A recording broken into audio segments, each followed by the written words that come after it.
so good to see you today, Ralph. Thank you so much for joining me. It is an honour to have you here. I found your work far too late, and I wish I'd found it a lot sooner because the sort of work that you do, where you really like delve into the Bible and really look at what's going on, and you've done some phenomenal videos, including even some on like fairy tales and things like that. And it is all just so rich in symbolism and history that has been suppressed from us. So thank you so much for joining us.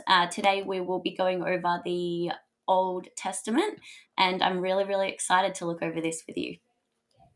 Yeah, good to be on your show, Sally. So, yes, Old Testament, always a good favorite, that one. So, yes, lots of interesting new information, I think, for viewers.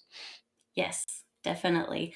Now we are, I suppose, going to be starting with Genesis, are we, or somewhere around there? Yes, well, not quite Genesis, I think. We might go back to Genesis because that is a little bit too shocking if people don't understand the links that we Mm, have with Egypt.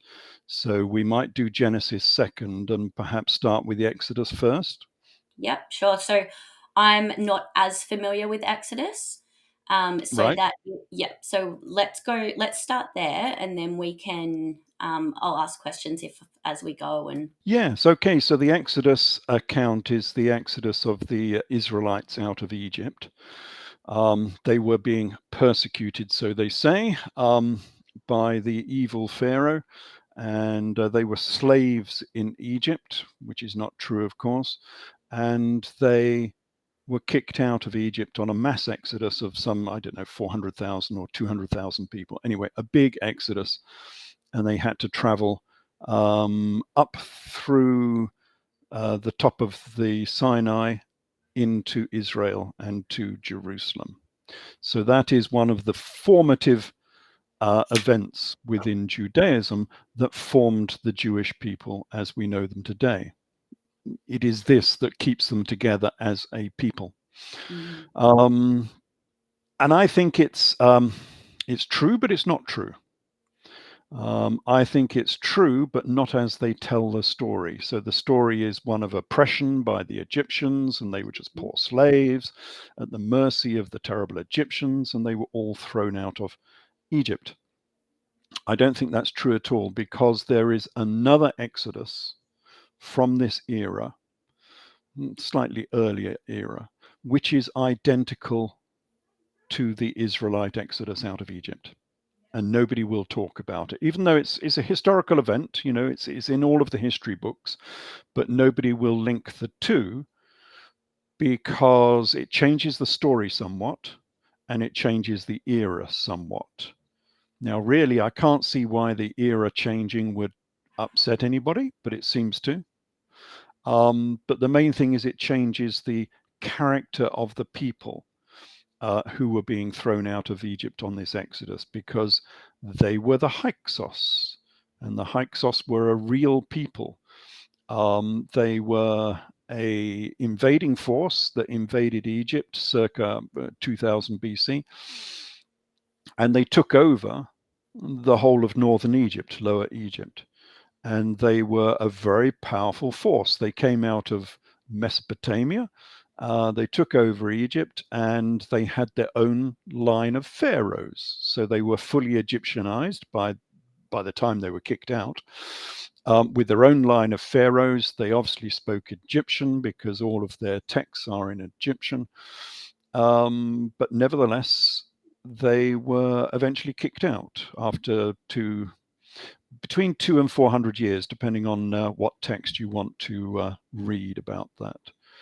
So let's have a look at the similarities mm. between these two groups, between the Israelites and the And Hyksos. if I can jump in, Yeah, sure. what were the two errors that we're potentially looking at? Right. Yeah. Good point. Yeah. So we're changing the era slightly. So the classical era is the Ramesside era. So we're talking 1200s BC after Ramesses II, so one of the Ramesside pharaohs. But if we're looking at the Hyksos, then we're looking at 1580 BC. So we're talking about nearly 400 years difference between these two events. But I don't see that changes the story very much. In fact, it actually enhances it. It makes it more realistic because it explains something that the traditional timeline does not explain. And remember that the traditional timeline doesn't really have much evidence to back it up because there is no evidence for the Exodus. This has always been the stumbling block of archaeologists, especially the new Israeli archaeologists like Finkelstein and Silberman, who have been looking for the Exodus event.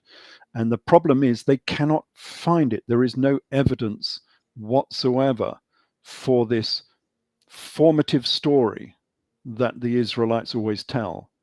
And yet the archaeologists cannot find any evidence whatsoever for it. I think it's because they're looking in the wrong era. But that era that they have chosen only, as far as I can see, it only comes because they left from Pi-Ramesses. That's what it says in the Old Testament. And Pi-Ramesses is a Ramesside town in the Nile Delta. Therefore, the Exodus has to be in the Ramesside era, circa 1200 odd BC. But of course, remember that that town, Pi-Ramesses, was built on a much older town. It was built on a Hyksos city known as Avaris. So we have a link with the Hyksos, and we will see that in a minute when we conflate the two. So what are the similarities between these two Exodus events? So we have a group of shepherds. So both of these people were known as shepherds. The Israelites were called shepherds, just agricultural shepherds, of course, while the Hyksos were known as the shepherd kings. So they were both shepherds. One of their leaders was called Jacob. Obviously, from the Old Testament, we know the patriarch Jacob, but there were two pharaohs, Hyksos pharaohs, called Jacob. So we have a similarity, a nominative similarity, and this is Jacobam. He was a Hyksos pharaoh, and obviously written in Egyptian in a cartouche, the royal cartouche. And you read it on this from left to right. So you read from the curved end to the straight end. This cartouche, by the way, is a big rope. Okay, it's not drawn as a rope here because I drew this, but and what does the rope represent? Yeah, it's a rope. It as far as I know, because nobody knows what the cartouche is, I think it comes from the Shen ring, which was a loop of rope which meant eternity. Mm-hmm. So effectively, it's a Shen ring that is preserving your name for eternity. I think that's where it comes from. So the cartouche around the name should be a rope with a knot at the end. That's why it's got a straight bit at the end. But very rarely is it actually drawn like that in Egypt. Normally it's just a line, and very rarely is it actually drawn as a proper rope. But you read it left to right, and we've got the two reed glyphs, which is E or Ia, and then we've got the sort of dish there, which is a K, and then the boot is a B, and then the arm is an A, and then the end bit, it could well be a determinative, which just gives you the hint to what the word is meaning, and that's a determinative for water, but it could also mean M. They wouldn't have been using this for the precession of the equinox. The reference to water would probably be something to do with the Nile and the periodic flooding of the Nile, which is the only thing that created and saved Egypt, was the flooding of the Nile. So water was very important in a lot of terms and names within Egypt. The same as it is within Christianity with the baptism. Everything is to do with water and immersion. So if we read this left to right, it is yik ba m, Jacob, because they have no vowels, of course. So you can read this as ik ba or yak obam, possibly m, Jacobam or Jacoba. So it's interesting that the Hyksos had the same names as the famous names from the Old Testament, Jacoba. Considering we're conflating their Exodus events, and their kings have the same name. And while we're at it, just looking at this, this is the name for the Hyksos. So the Hyksos, that's a Greek transliteration. It's simplified. It's a Greek term, but the original was Hykaukasut. So if we start on the left with the shepherd's crook. Now, there's some people that say that the Hyksos had nothing to do with sheep. That's a mistranslation by Manetho, who was an Egyptian historian from the 3rd century BC. And they say he is mistaken. But the name starts with a shepherd's crook. I mean, that's a fairly good indication that it has something to do with sheep. So this is Hyka. So the triangular bit is k, and then the bird is an a, Hyka, and then k, as in Khufu. This is k. The bird is again. This is said to be a bolt, or maybe a piece of string with a knot in it. That's an S. And then the bun is or a half moon is a T. Kasut. And the determinative at the end is the three hills glyph, which is supposed to mean something that's foreign. I think it might also have something to do with the Giza Plateau and the three pyramids, but that's beside the point, because these people were not, they wouldn't have called themselves foreign. They were just the Hyksos, the Hykokasut. Do you think though that And if it was, I mean, they were pretty good at depicting even though simplistic, they got their point across very well. And if they were trying to refer to the pyramids, I wonder why they wouldn't have made them more pyramid in shape. well, a lot of them were symbolic, these things. It's known as the three hills glyph. And of course, there are no hills in Egypt, really. So people tend to say that this means they are foreign. Mm-hmm. So they are the foreign kings. But Manetho said they were the shepherd kings. And he also said they were the captive kings. So he has a completely different translation to the modern translation. And I think this may have something, because this on the left is means king or leader, Haika. And then Kasut is sometimes interpreted as foreign, but I think this has more to do with the Giza pyramids than it does being foreign. It's very So interesting. these were the people who took over Lower Egypt circa 2000 BC or 1800 BC. And remember that these people were fully Egyptianized. This is a Hyksos document. This is the Rhind mathematical papyrus, and it has a lot of our standard mathematics. You can see they are doing calculations with triangles, standard sort of Pythagorean calculations with triangles. All fairly complex stuff. Now, this is a Hyksos document.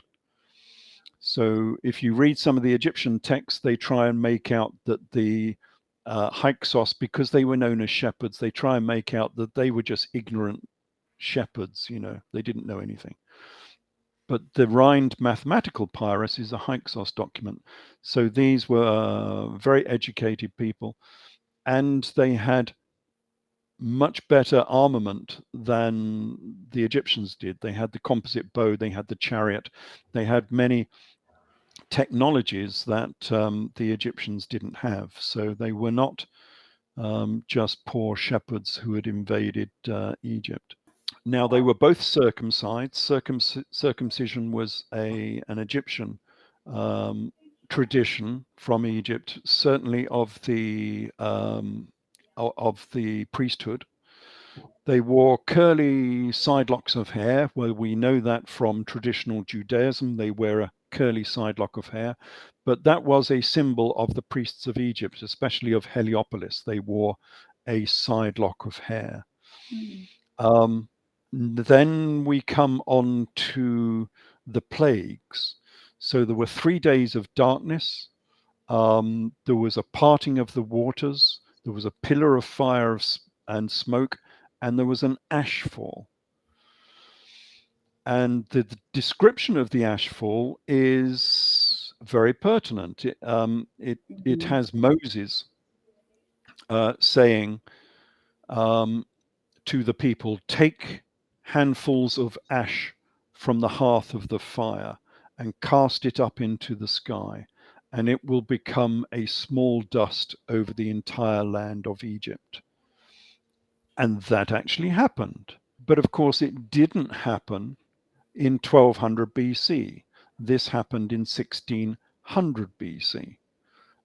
So, what I think it's talking about is this. This is not the actual one, of course, because this happened in 1600 BC. I think it's talking about a volcano, Hmm. a pillar of fire and a pillar of smoke, because this actually happened at the time of the Hyksos Exodus. And this was the eruption of Thera or Santorini in the Mediterranean, which was the biggest volcano in known history, in human history, within the last sort of 10,000 years or whatever. And this was an island just north of Crete in the Aegean, which blew its top in 1600 BC. Hmm. And so you do get a pillar of fire and a pillar of smoke, and you do get an ash fall. Now, this is the result of a volcano. This is the Mount St. Helens in America, which was back in the 70s or 80s. Well, you can tell by the car, it's got to be the 70s, isn't it? And yeah, you get small dust across the entire land of Egypt, as it says in the Old Testament.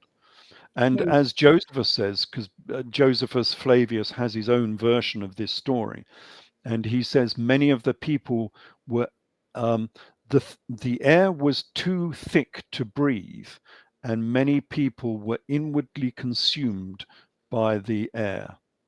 Hmm. And of course, if you imagine breathing in all of this dust, yes, you would be inwardly consumed, because a lot of this would be shards of silica coming out of a volcano. And these in America, this is over in Washington State, the police had to put enormous great dustbins on the front of their car with filters in it. Otherwise, the car would just stop working after one day's work. So they had to put these enormous great filters on the cars Hmm. because the cars were being inwardly consumed by this dust. Because it's very abrasive, of course, it's silicate dust. And in Santorini, so much dust fell. These are the ash cliffs of pumice that came out of Santorini. So this is Santorini, the island of Santorini. And we've got 60 meters of dust here. So you can imagine how much dust was thrown out of this volcano. And a lot of that dust ended up in the Eastern Mediterranean, across the lands of Egypt and the Levant and Anatolia. That's amazing. Um, yeah, this would have been a very traumatic event to everybody in the Eastern Mediterranean, and Hmm. someone would have recorded it. And I think they did, and they called it the plagues, because they didn't quite know exactly what was happening, although the fishermen coming back in, the sailors coming back in from the Aegean were saying that there's this enormous great pillar of fire and pillar of smoke.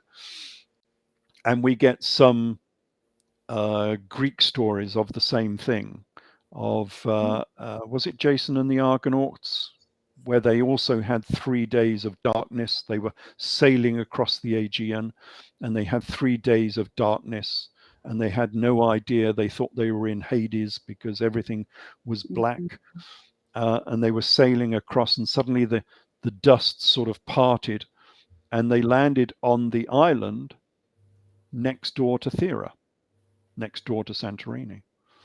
So clearly, that was another description of this enormous great volcano, which would have been a very dramatic and traumatic experience for the people of that era. And then, of course, we come on to the parting of the waters. Anyone who's read the plague story will know that the Israelites were trying to leave Egypt, and they were being chased by the Egyptian army.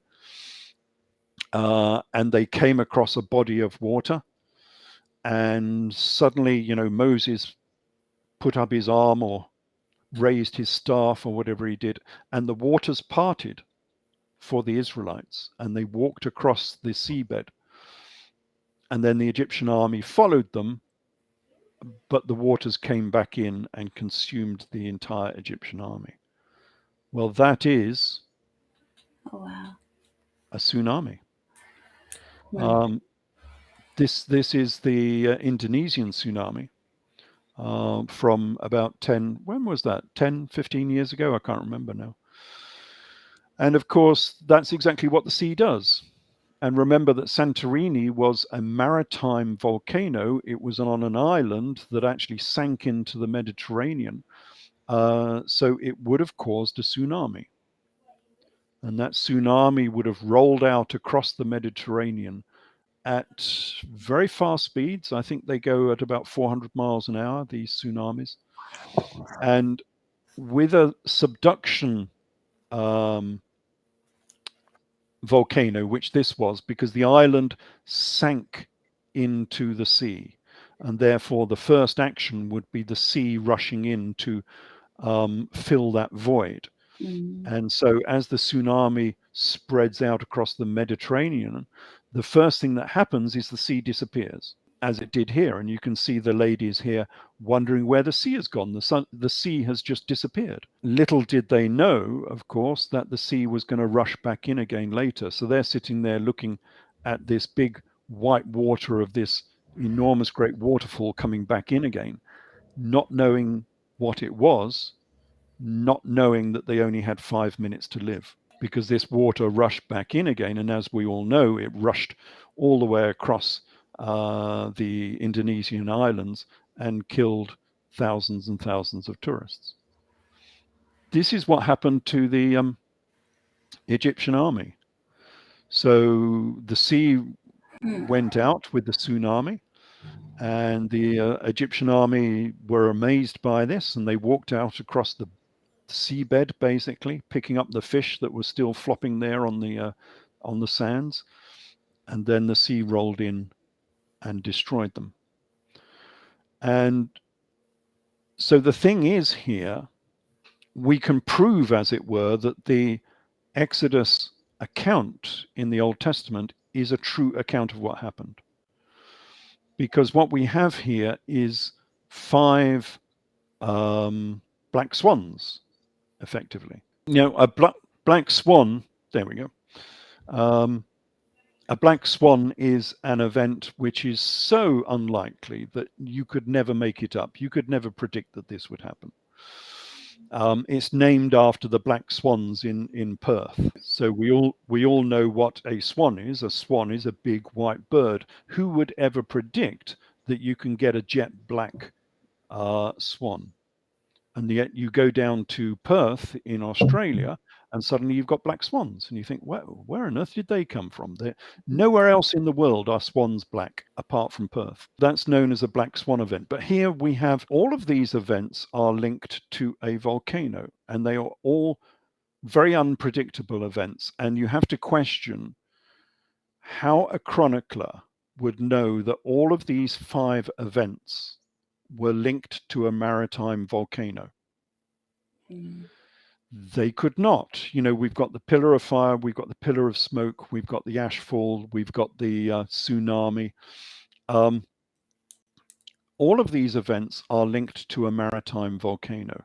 And the only way a chronicler in this era would know that is if they actually observed this actually happening.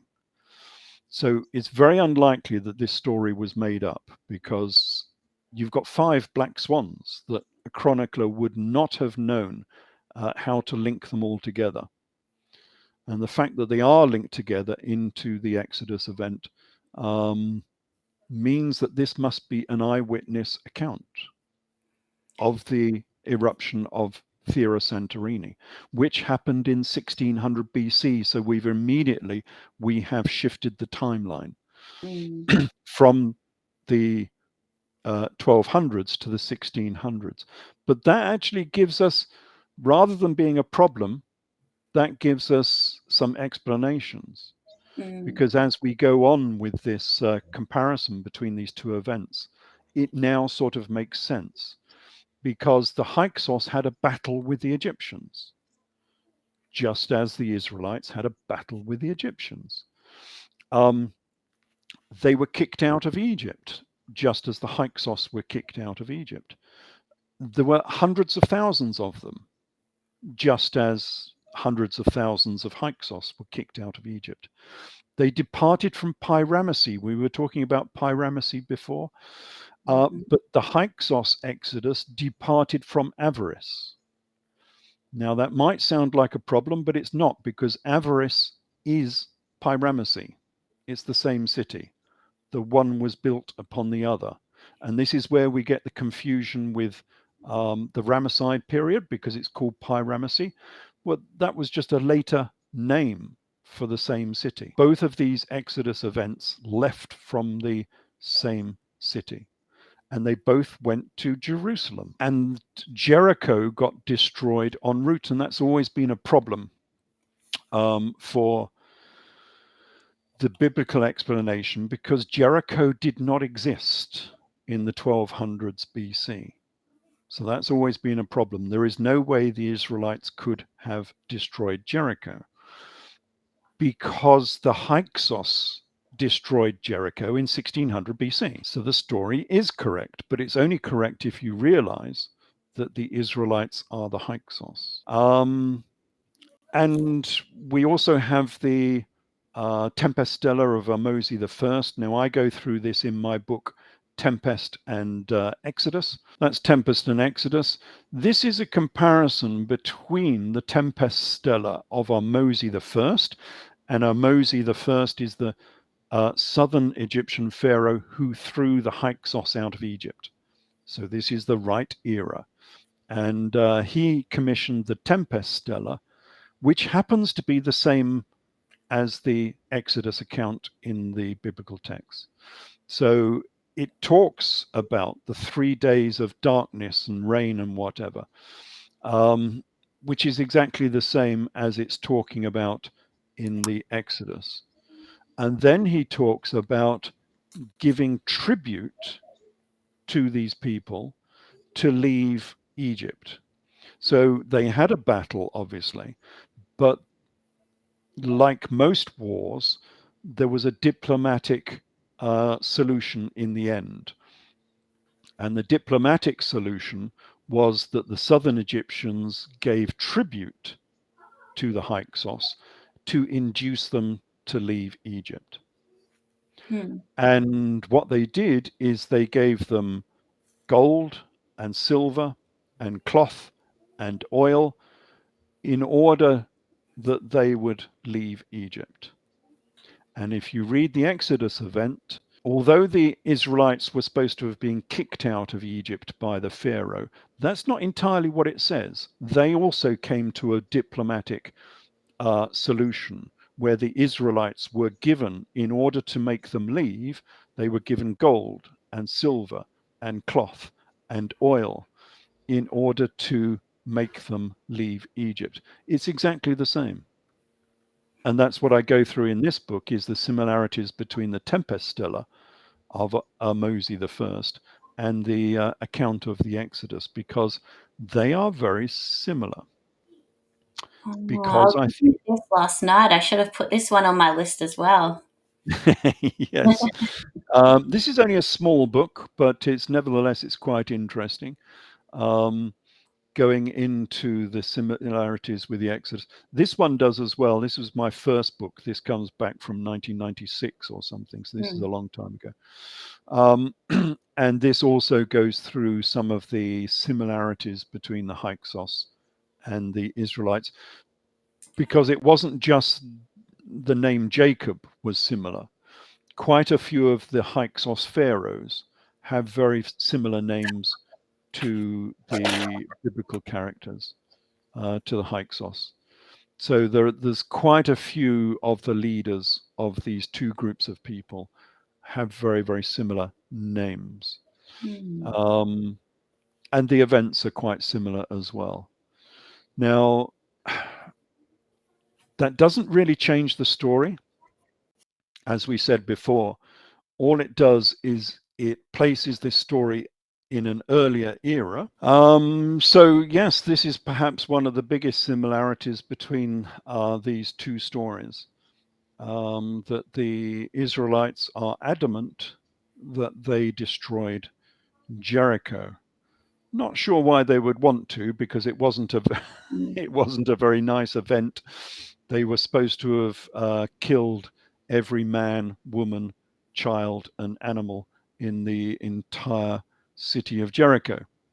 But Mm. anyway, the walls came tumbling down. Well, that didn't happen either. If you actually read the story of the storming of Jericho, the trumpets going around the walls was a diversionary event. What really happened is the prostitute called Rabbah, I think her name was, she opened the gates. So while they were diverting attention by all of this trumpet blowing around the other side of the city, Rahab, that was her name, the prostitute called Rahab, opened the gates and they were able to storm into the city. The city was destroyed, but of course it wasn't destroyed by the Israelites. It was destroyed by the Hyksos. So it wasn't destroyed in 1200 BC. It had already been destroyed in 1600 odd BC, 1580 BC. And that's always been the sticking point with the Exodus archaeology, because they say, well, this story is impossible, because Jericho had been deserted for like 350 years before the Exodus was supposed to have happened. Well, yes, of course, because the Israelites were actually the Hyksos, and it was the Hyksos that destroyed Jericho in 1580 BC. So the true date of the Exodus should have been 1580 BC. And then you can find your archaeology.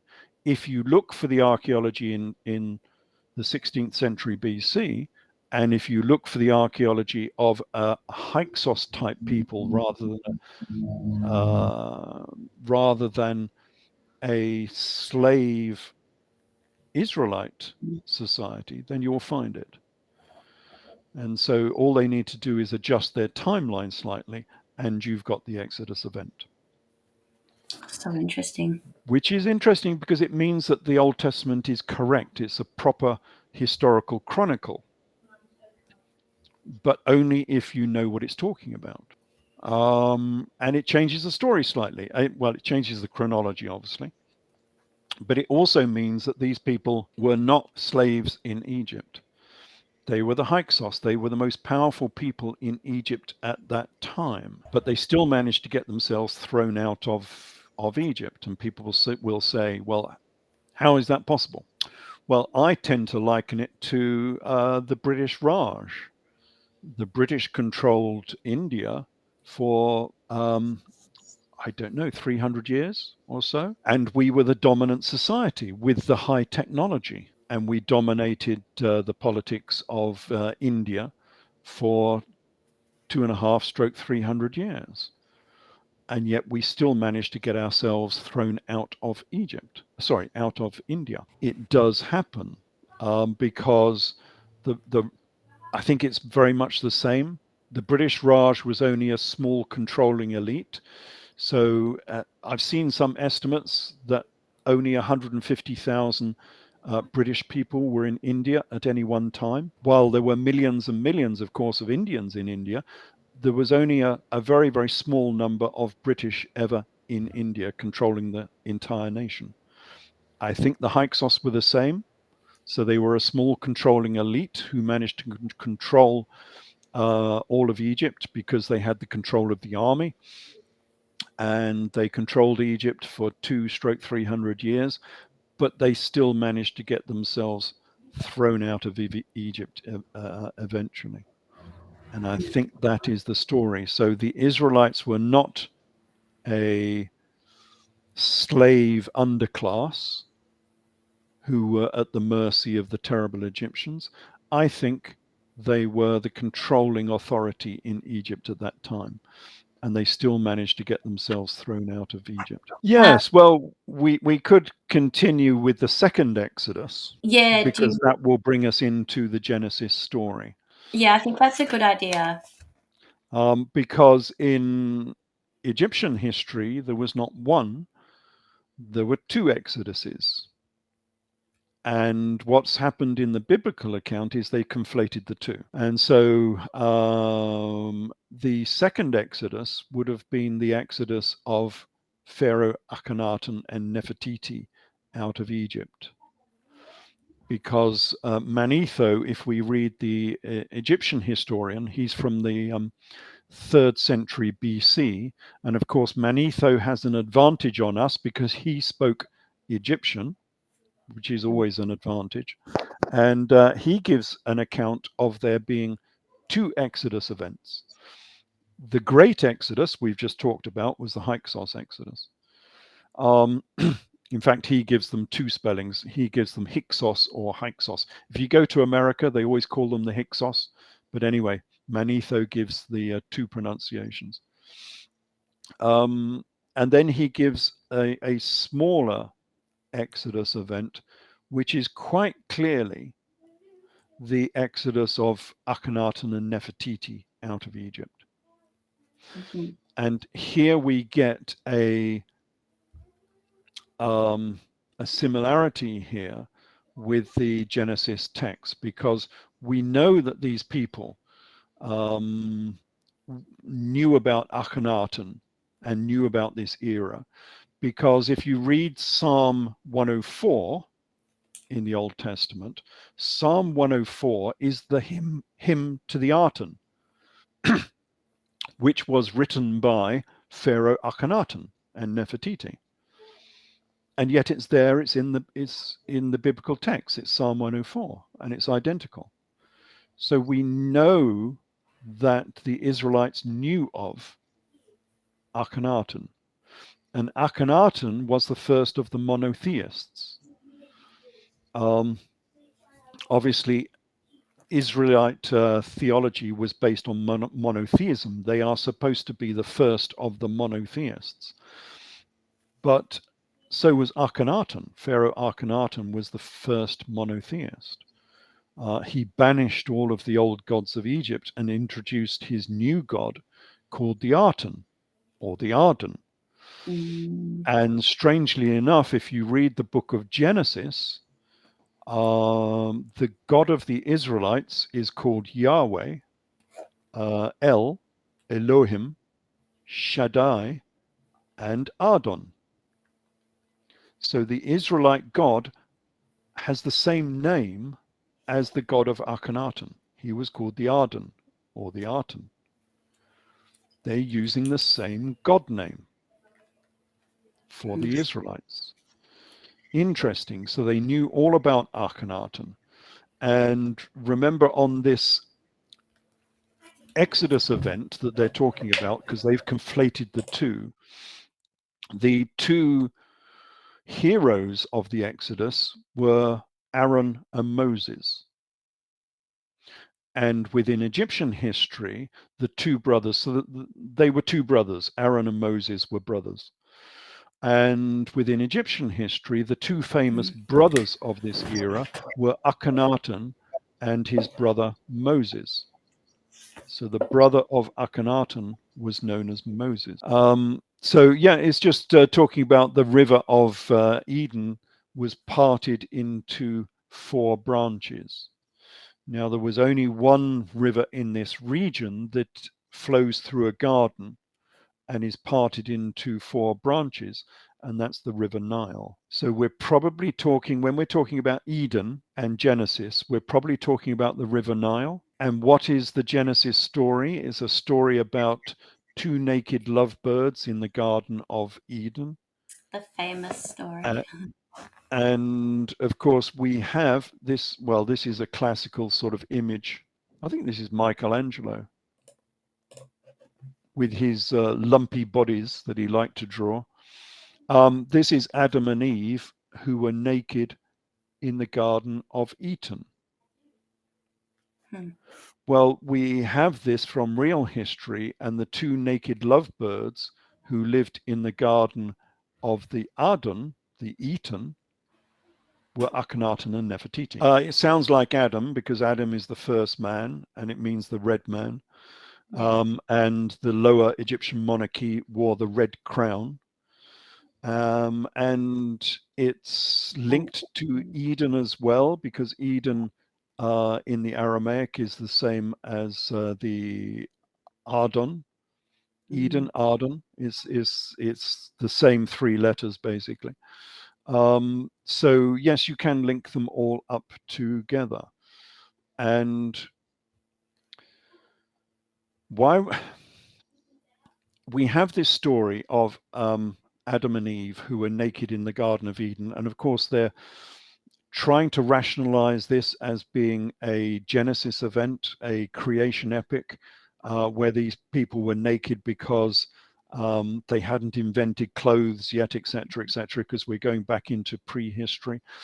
But of course, we have a real occasion here within Egypt where the monarchy were naked. And this must have been shocking to the Egyptians as much as it would be shocking to us today. I mean, imagine if we had um, the coronation or some sort of celebration at Buckingham Palace in London, and the Queen comes onto the balcony of Buckingham Palace naked. No one wants that. That would be fairly shocking, or, you know, going through Westminster Abbey naked. And yet here we have Nefertiti fully naked in her statuary. Now, she would have to commission this. You wouldn't get a rogue sculptor doing this on the side, making a naked copy of Nefertiti. This would have to be organized and approved by the monarchy that she wanted herself to be portrayed naked. The center one is Nefertiti. That's an older Nefertiti. I mean, she would be in her 40s perhaps in this image. And then the one on the right is one of her daughters, they think. And again, she is naked apart from a diaphanous sort of robe, which doesn't cover up anything. And Akhenaten, of course, he's naked here. And so we have a monarchy who will, like a couple of hippies, you know, in a commune, who are walking around, you know, naked all the time, free love, free everything. That's pretty much what we had with the monarchy of Akhenaten and Nefertiti. We had a new commune was set up by them because their father was still ruling in the north. That was Amenhotep III. And yet he, Amenhotep IV, who renamed himself as Akhenaten, went down into Middle Egypt and set up his own new commune, basically, down there at Amarna, which is, they called it Akhenaten, and it's Elmina now, if you want to look it up on a map.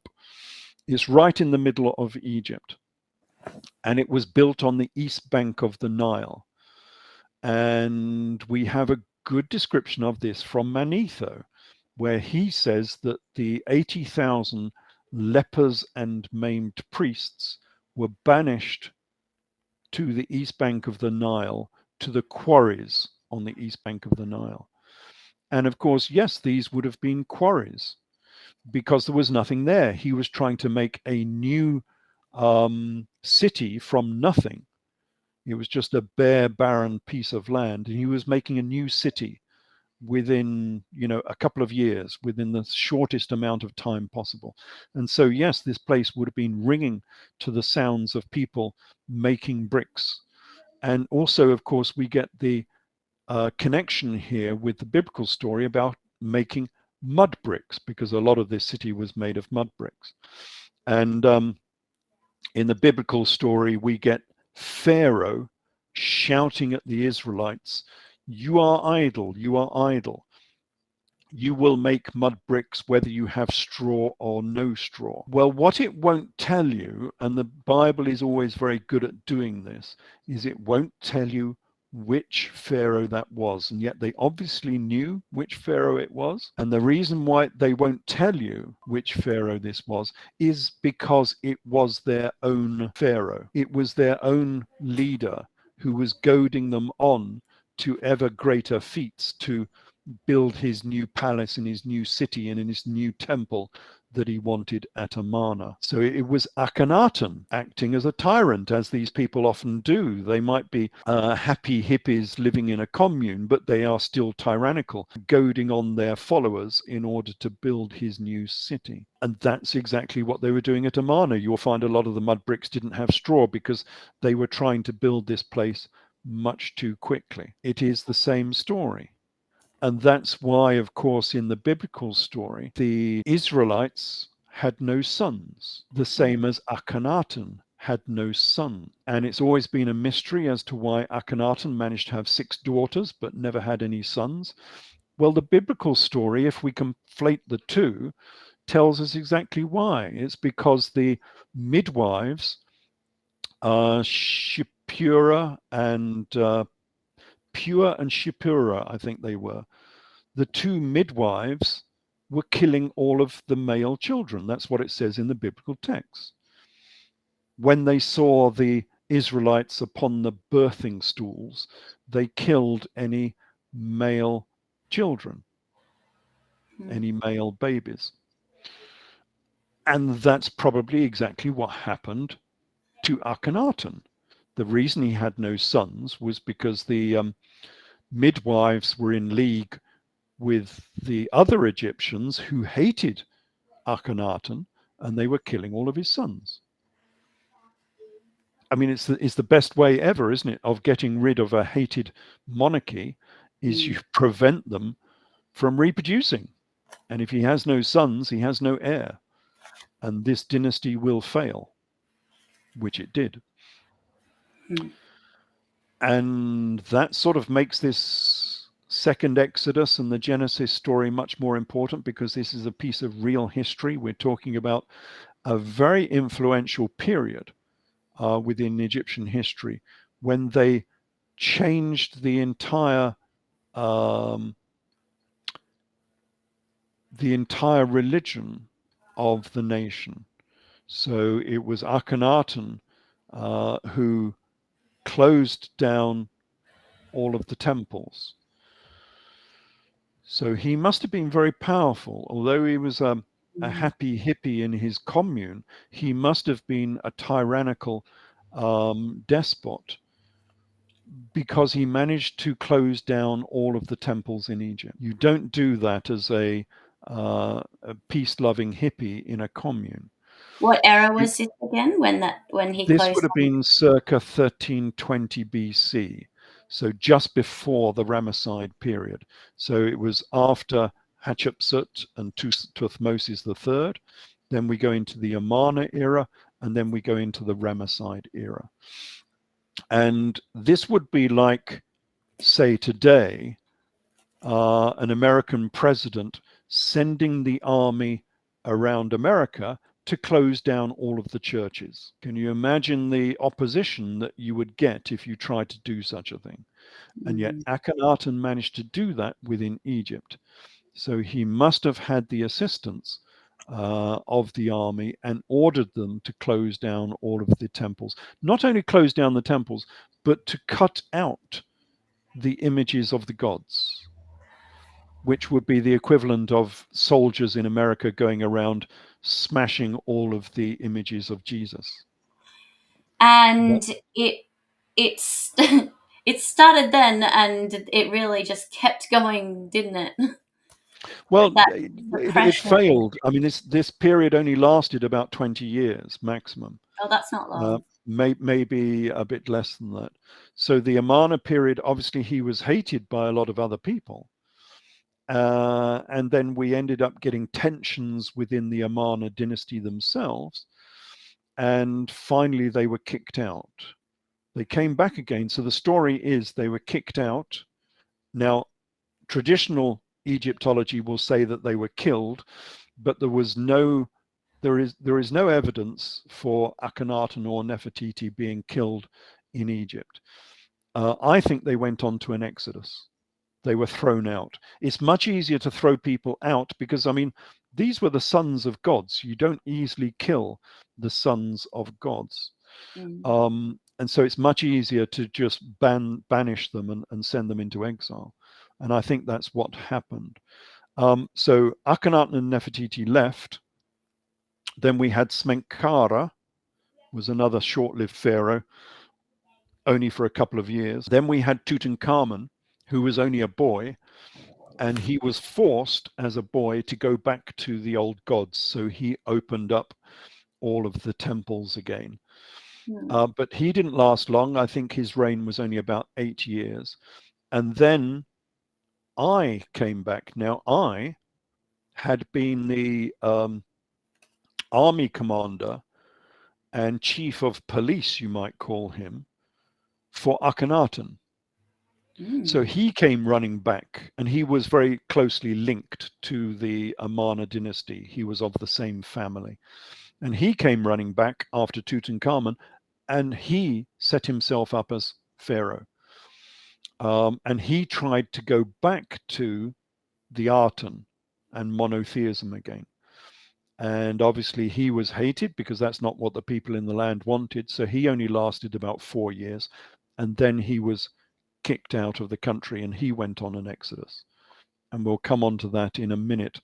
Um, because, well, we could talk about the exodus of Ai and the exodus of Akhenaten. Oh, I was just going to say that if this doesn't resonate with people, because sometimes this ancient history is difficult to get a grasp on, it's so long ago and the Mm. people were so different and it's difficult to understand.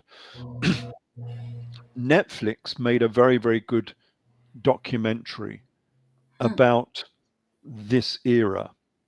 Well, it wasn't this era at all, really. It was called Wild, Wild Country, and it's the story of the Ranjish community in America. Mm. And it just so happens that the story of this influential guru from India mirrors the story of Akhenaten and um, his new commune in Amana very, very closely. That's So very the Rajesh, have you seen that film, by the way? no, but I've heard of it. Like I've heard the name before, so that's I'll have It's a watch. well worth watching. And while you watch it, just change the name of, because I think his name was Ranjish, change his name to Akhenaten and watch it as Akhenaten and Nefertiti. And Yeah. it's the same story. So they were exiled out of India. So they went to America and they went to America to a lonely spot in the middle of nowhere, exactly the same as Akhenaten did, to set up their own commune from nothing. So they had to build their new city, the same as Akhenaten had to build his new city. And everything was fine. It was all free love and, hippy dippy and wonderful. But then to make his new city, he had to become more and more tyrannical. And in fact, it was his um, chief administrator, a lady, who was the more tyrannical of the two. And suddenly it started turning into a police state with armed guards on every corner, making people do their work and everything. And then they had arguments with the local population who didn't like this new commune stuck in the middle of Oregon, I think it was. It was in the middle of America somewhere. So the Rangis community tried to poison the local town by poisoning their water supply. Hmm. They tried to kill everyone in the local town. So suddenly we started getting tensions with this community. There was infighting. And finally, the whole thing broke apart and they had to go on an exodus. They all left. The place failed and they all had to leave. That's exactly what happened to Akhenaten. Exactly. He built his new city. It all seemed wonderful. It started getting tyrannical. There started to get obviously infighting between various factions, and then it failed, and they all had to go on an exodus. Hmm. Now, that exodus is the second part of the biblical Exodus story.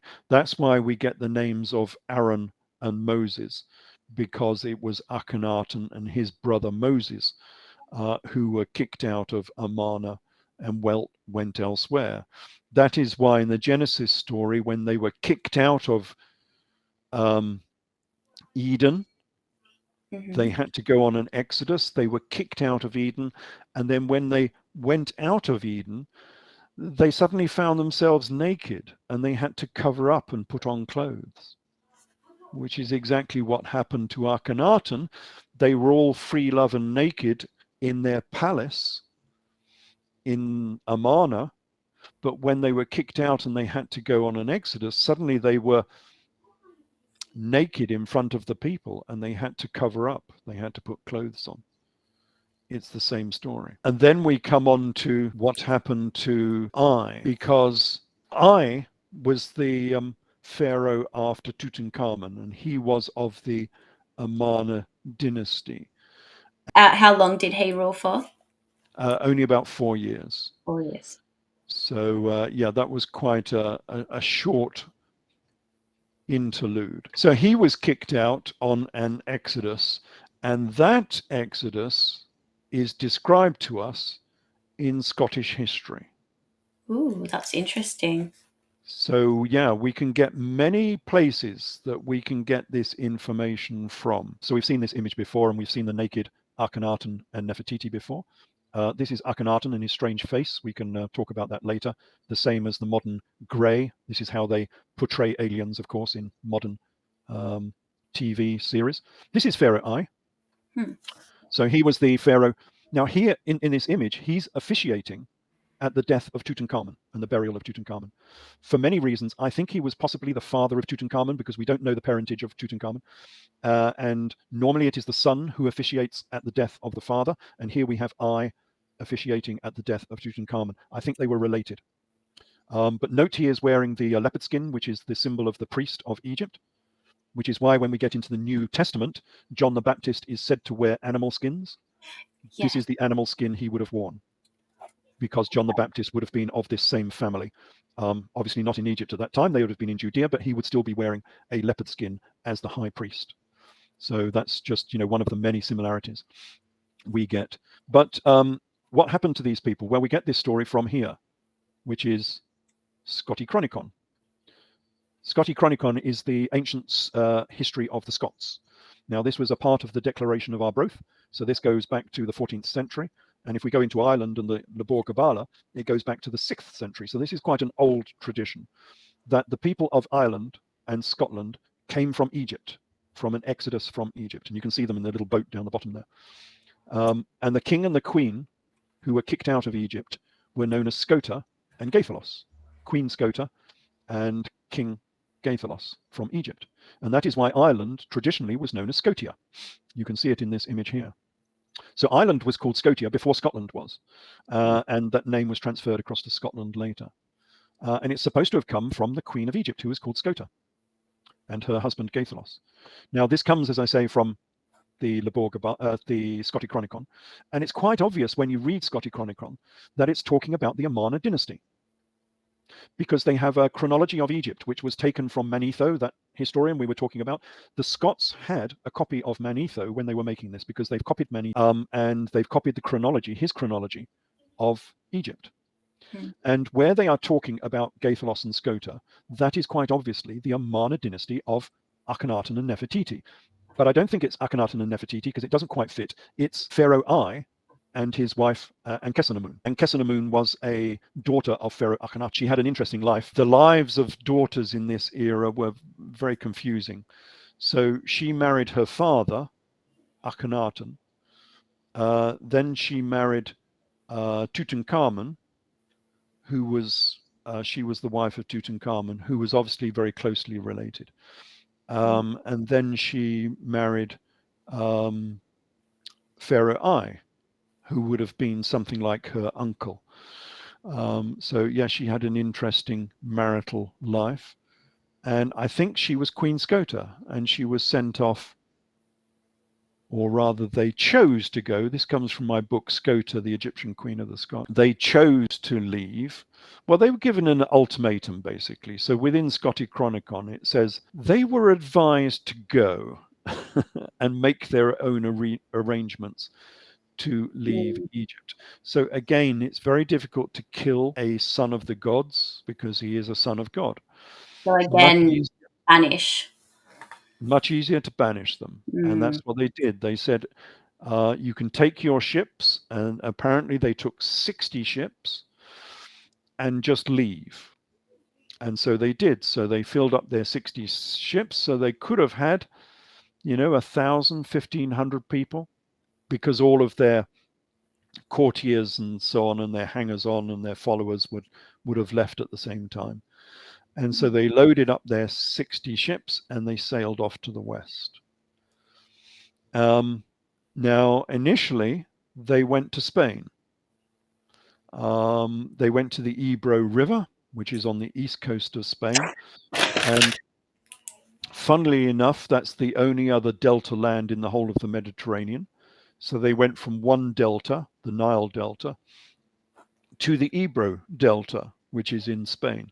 And I think that's probably not coincidental. If you had farmers who knew how to farm the Nile Delta, then they would have known how to farm the Ebro Delta.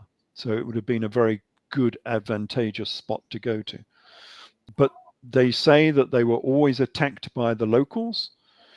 And so, although they won because they had the superior technology, of course, coming out of Egypt, although they won every battle, they always lost some people, and they didn't have any people to lose because they were only a small group. So eventually they sailed on to Ireland and Scotland. And so I went looking for, because this is presumed to be all mythology, but there are some links between the two. Obviously, Queen Scota is where we get the name Scotland from.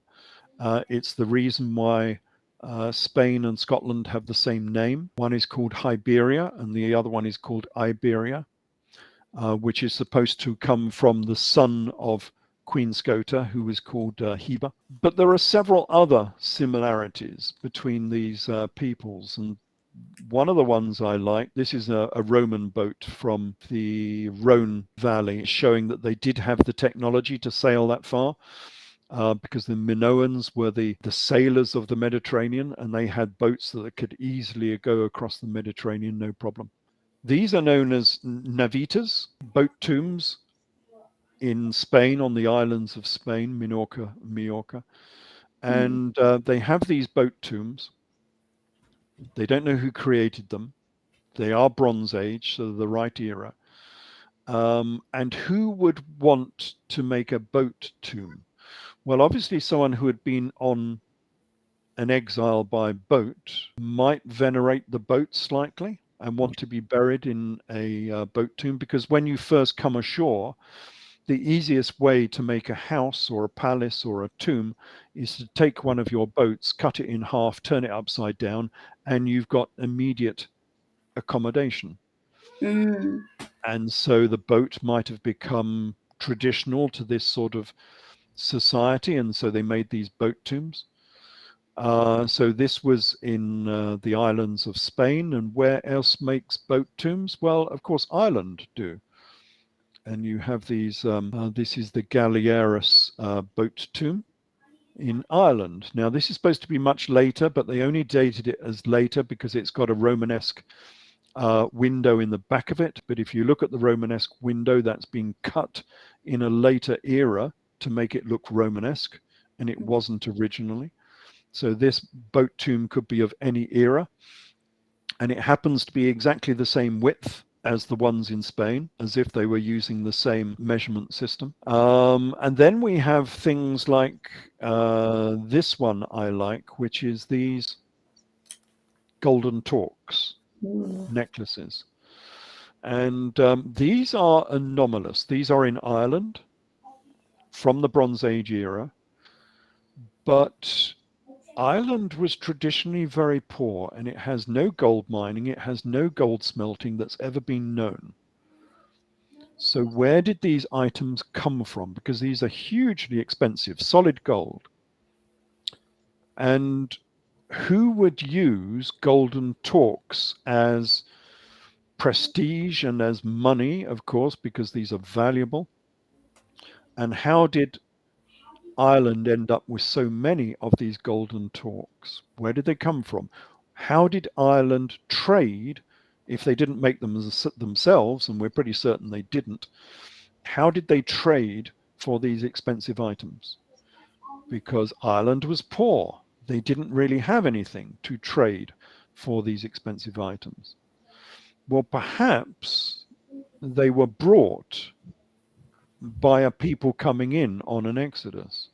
And who would use golden torques? Well, the Amarna dynasty did. This is Akhenaten and Nefertiti, naked yet again. This is why I say, Queen Elizabeth II being naked on the balcony of Buckingham Palace. Well, this is Nefertiti naked on the balcony of Amarna, of their palace at Amarna, giving out golden torques as prizes, as money to their underlings who were doing good work for them. This is the way they gave prestige and payment to the people working for them, like I, Mm. of course, like Pharaoh I, who was their army commander. And you can see that these golden torques, and this is I receiving his golden torques, and he's got loads and loads of them round his neck.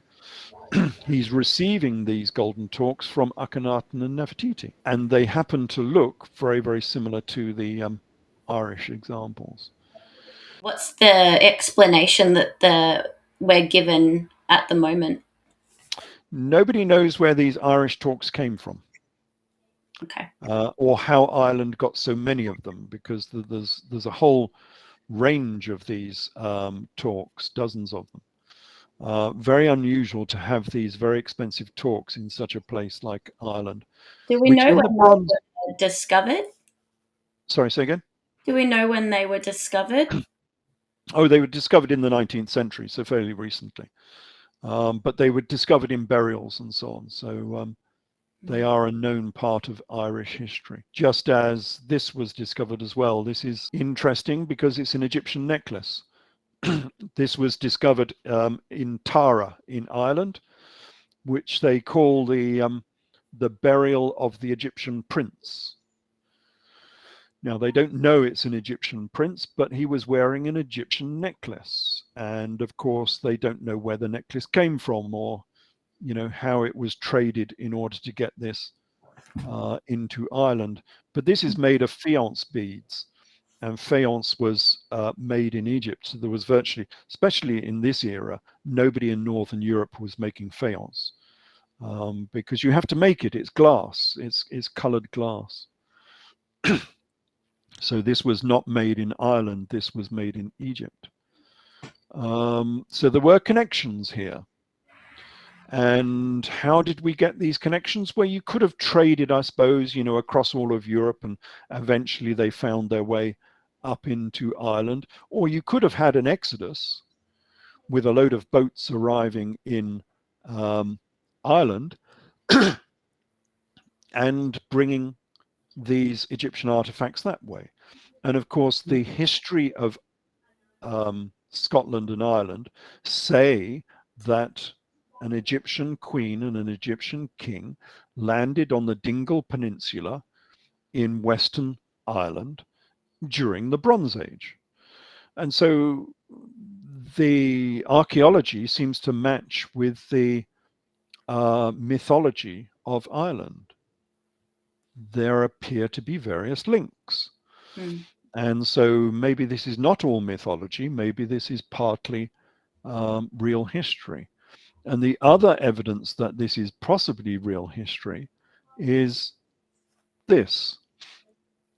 This is the Uluburun wreck, which was discovered off the coast of Bodrum in southwestern Turkey. And it's an Egyptian boat that went down. Now, they say this is a trading vessel, but I'm not sure it was a trading vessel because I don't know. I have this impression of a trading vessel as carrying one or two products. But this boat was carrying every product under the sun, every product you would need in order to establish a new society in a new land if you had been sent on an exodus. This is the boat you would want. So at the bottom here, you see ingots of copper, and we've got glass ingots. We've got other precious metals. We've got valuable oils. We've got gold. We've got silver. We've got fishing hooks. We've got ostrich eggs.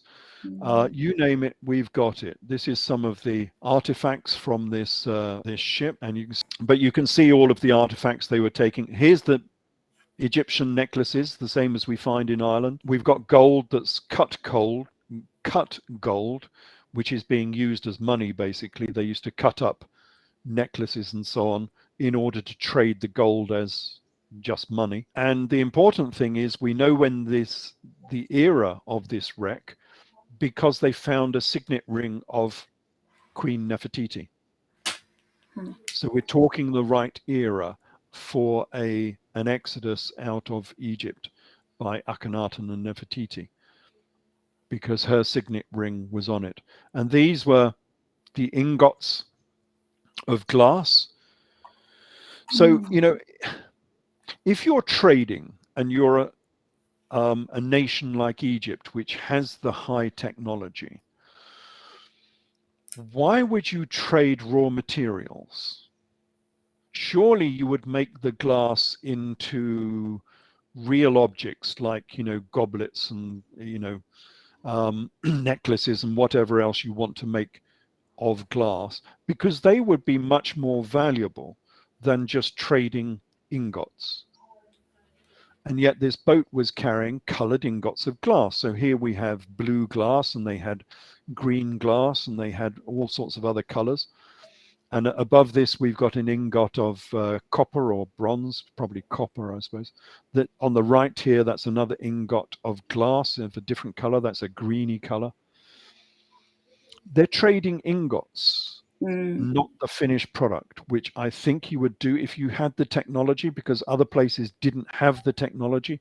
And of course, you can sell a goblet for a far higher price than you can just raw glass.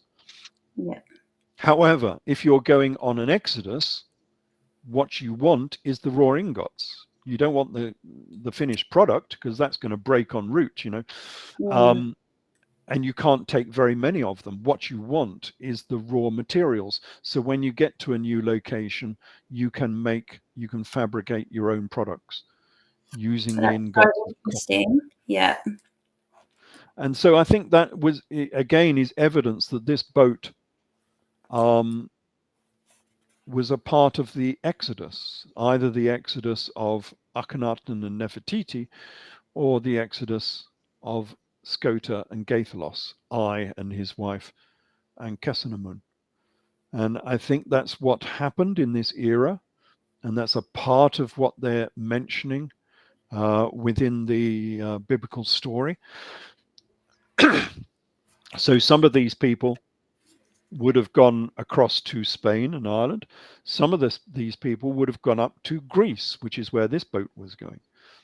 Because later in the book of Maccabees, it says that the Israelites and the Spartans are cousins. And that would sort of make sense. I mean, we don't have much evidence of this, but if you look at early Greek statuary, it's quite obvious that early Greek statuary comes out of Egypt. It's the same as the early statuary of Greece is pure Egyptian with a sort of Greek flavor to it, but the statuary is identical to what you would get in Egypt.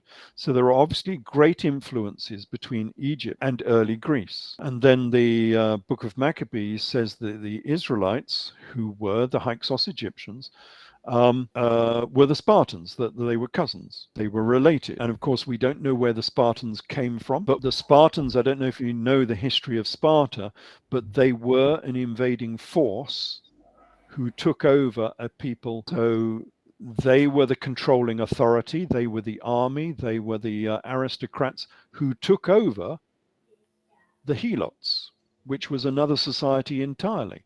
And so the Helots were the serf people who did all the work. The Spartans never worked. They did no work whatsoever. They formed the army and the aristocracy. Well, so they had their own work, but they were the controlling elite who controlled the population underneath them, who were a completely different people. They weren't Spartans at all.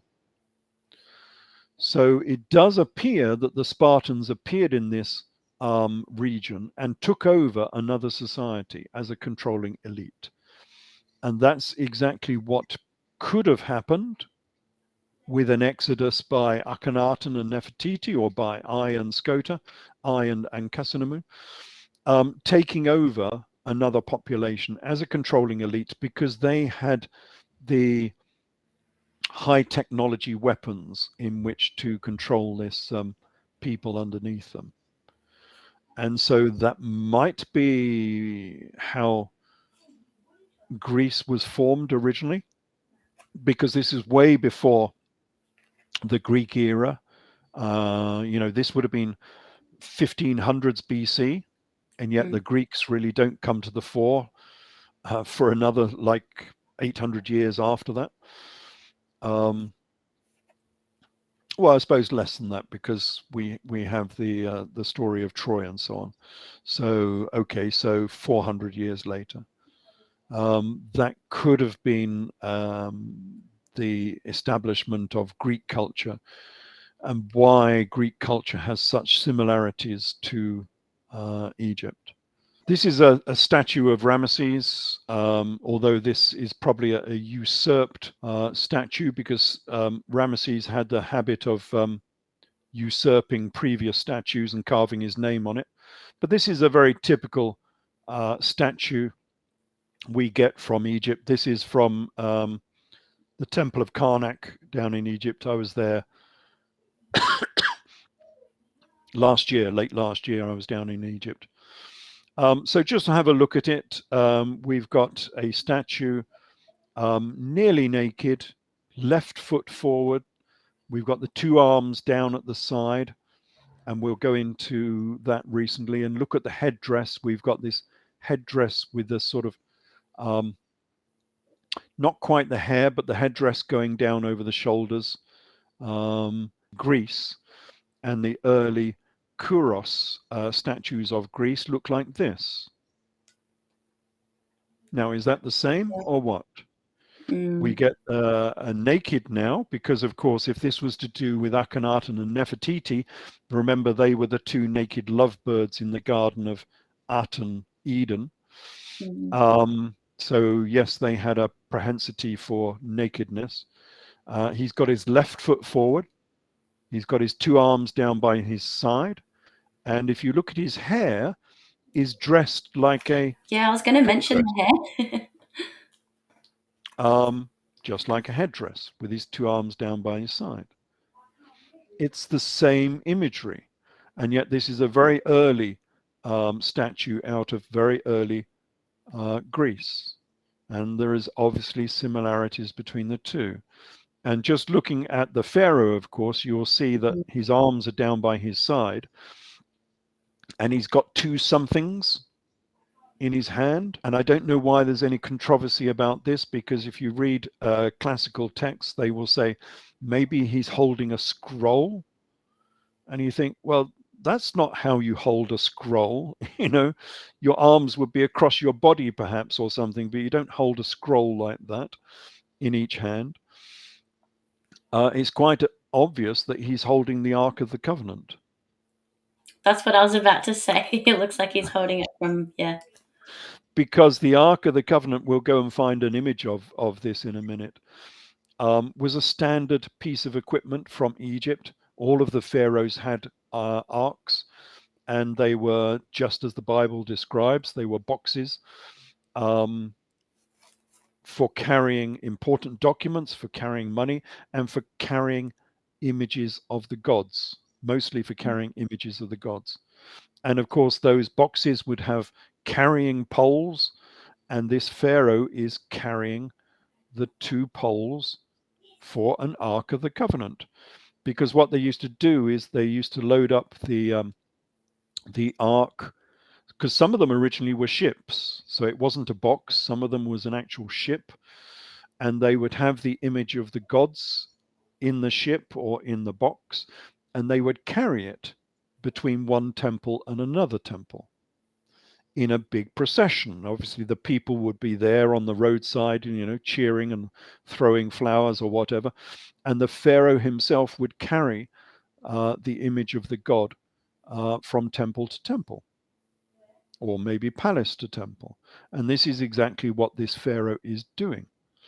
And that is pretty much what we see in the Egyptian iconography as well. So there are great similarities between Egypt and Greece. And that can Uh, be found through the entire book of Exodus. oh yes, yes. So we've seen, you know, just in this talk, we've seen many of these similarities. I was just going to look up the Ark of Tutankhamun to see. I wonder if the Greeks carried on the tradition of the covenant. Did they have a covenant?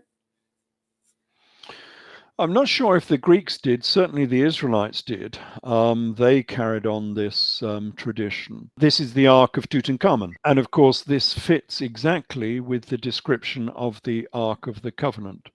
It is the same oblong, rectangular, square box. I think the Israelite one was slightly more ornate. It was embossed and inlaid with gold. And you see the two carrying poles underneath.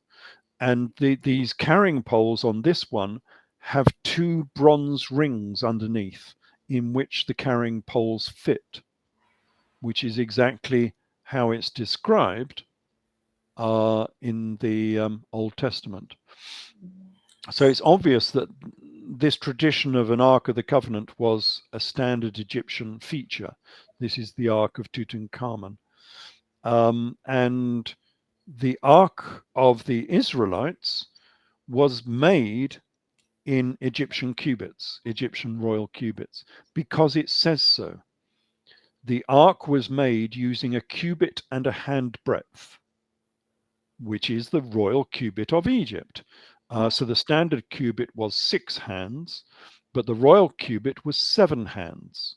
It was a cubit and a handbreadth, exactly as the Old Testament says. And so, yeah, it's the same. So it's a standard piece of equipment that all of the pharaohs would have had, and the Israelites took that with them on the Exodus, possibly because it held important documents, or it held money, gold, or it held the images of the gods. And I think it probably held the image of the gods, which was the sacred stone of Egypt and Greece and Parthia. So possibly we could have a look at the sacred stone. Yes, if you have any questions. I'd love at some point to go over Genesis in the sort of time that we've done today. But I also wanted to know as well, just quickly, have you gone over the lost books of the Bible or the forgotten books?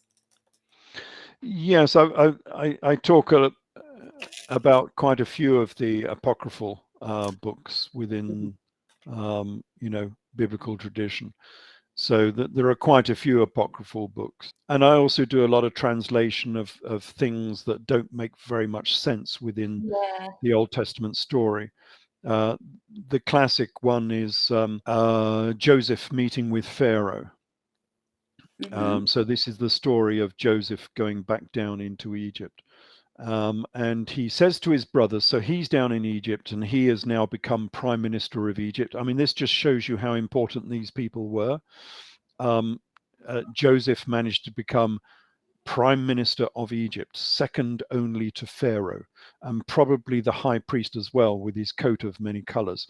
Moses became the chief army commander for the Egyptian armed forces. So these were indeed important people, even though they tried to make out they were poor shepherds. They were Yeah. not. Joseph was the richest man in the whole of Egypt. He took a 20% cut on all of the produce of Egypt. Hmm. It's So the these were same as not. like when they even in your video when you had the comparison of the Bethlehem cradle or whatever and baby Jesus, and it was meant to be like we're told that it was in a barn and in the middle of nowhere and there was no one around, or there was a certain amount of people around, and it's questionable as to why these people would be coming to a barn in the middle of nowhere to celebrate these Yeah, farmers having in a that case, it might be true because we'll go through this when we talk about the New Testament. yeah. But in that case, we did have a story of a monarchy who had been kicked out of their country yet again, yet another exodus, and ended up in Syria or Judea in a state of, as it were, poverty, because they no longer had a palace, a royal palace to have a birth in. And so they would be in um, less than royal accommodation. Not quite a stable, but certainly a hostelry, a hotel or something, because they had just been thrown out of their country. So that story might be sort of true, and we'll come on to that. That's the story of Queen Thea Musa Aurania, another queen that has been lost from history. But the Joseph story might be true as well, because he was down in Egypt and he was bringing his family, his brothers, down into Egypt. Um, but he has a word with them before, and he says, look, you're going to meet Pharaoh. Um, and when you meet Pharaoh, don't say that you are shepherds, because the Egyptians hate shepherds. Say instead that you are cattle breeders. Otherwise, we will not be allowed to remain in the lands of Egypt. Which makes no sense because the Egyptians never had a taboo against eating sheep Mm. or keeping sheep or whatever. So they make this out to be a commentary about agriculture again, as they always do, when it was nothing of the sort. This was the story of very important people, of princes, of prime ministers, had nothing to do with agriculture. They were talking about the procession of the equinox and about the Hyksos people. So what Joseph was saying to his brothers is, when you come down, because this was after the Hyksos Exodus, they had come back into Egypt. When you meet Pharaoh, don't say you are the Hyksos shepherd kings, because they are hated by the Egyptians, and you will not be allowed to stay in the lands of Egypt. Say instead that you are Apis bull worshippers. Mm. Otherwise, you will not be able to stay in the lands of Egypt.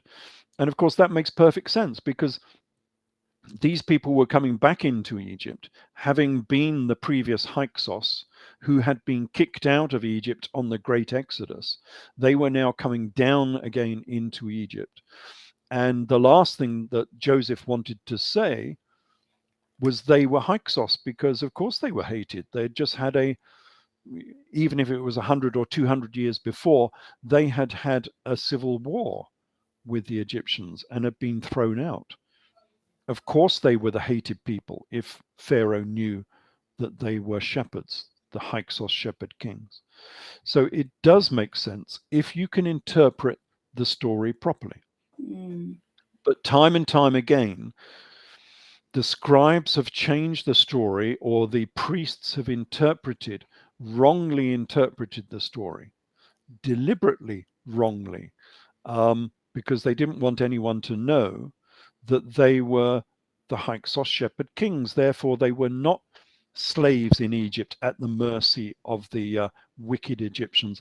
They were the controlling authority who had taken over the whole of Egypt. Nevertheless, they still got thrown out of Egypt on a great exodus. That is the true story. And the priesthood, the rabbis, and the later Christian priests don't want you to know that. And so they've just changed the story very slightly, but the underlying story is still true.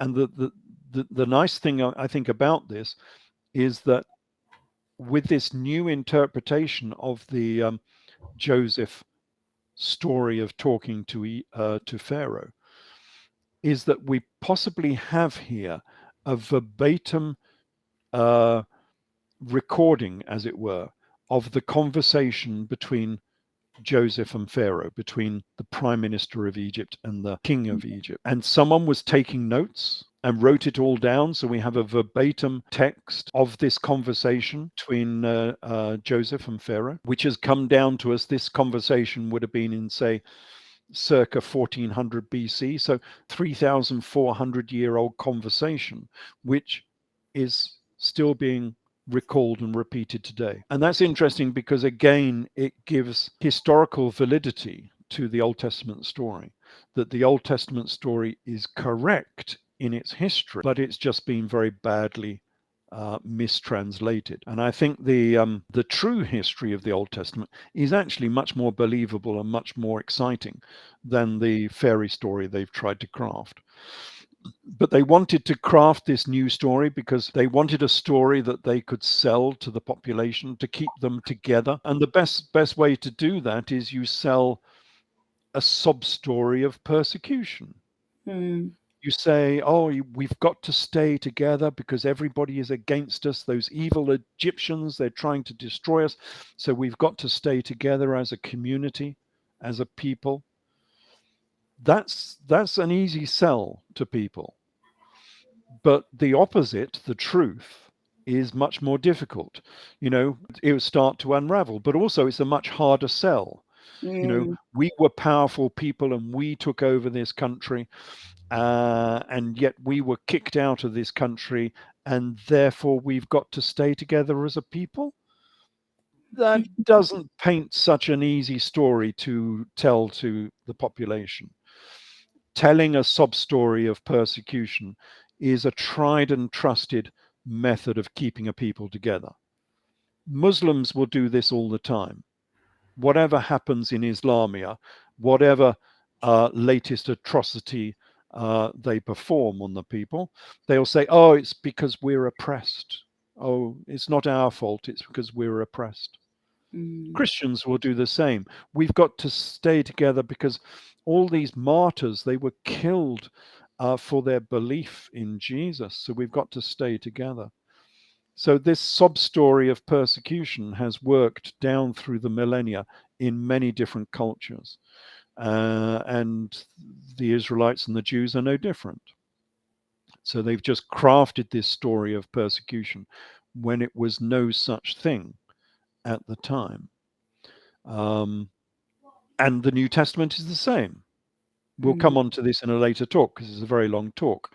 They have crafted this story of persecution where the poor Jesus character was persecuted by those rotten Jews and those horrid Romans, and he was crucified and he died for our sins. It's a persecution sob story, Yeah. when the opposite is true, that he was the commander of a very large army that tried to take over Judea.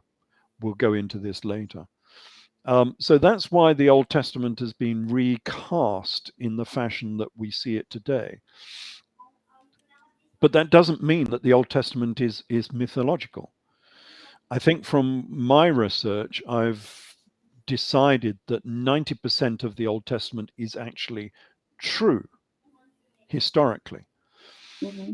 but it's been Distorted. misinterpreted it's been changed and misinterpreted in a large fashion Mm. to tell a different story.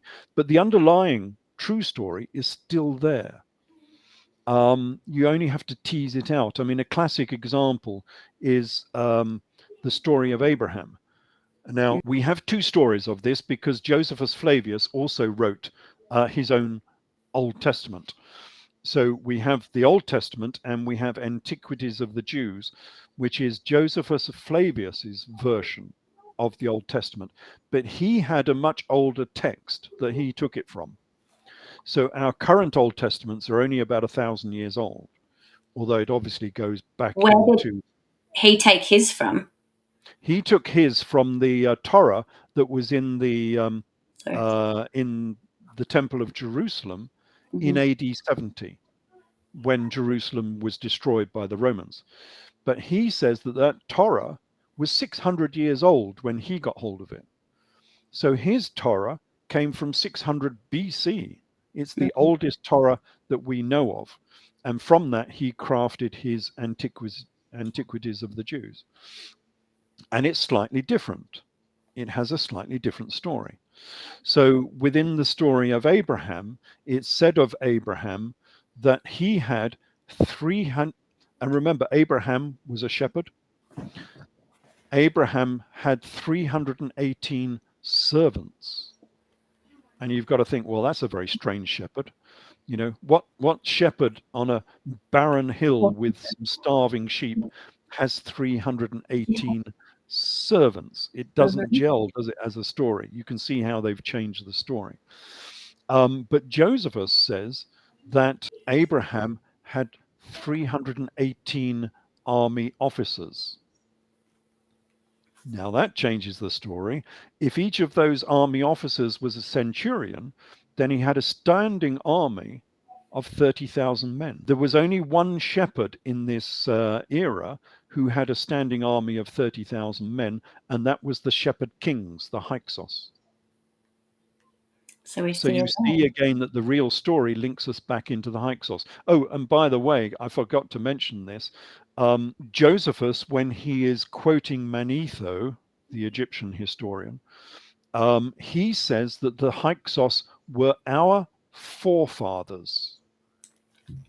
So he directly links the Israelites and the Hyksos as being the same people. The Hmm. Hyksos were our forefathers.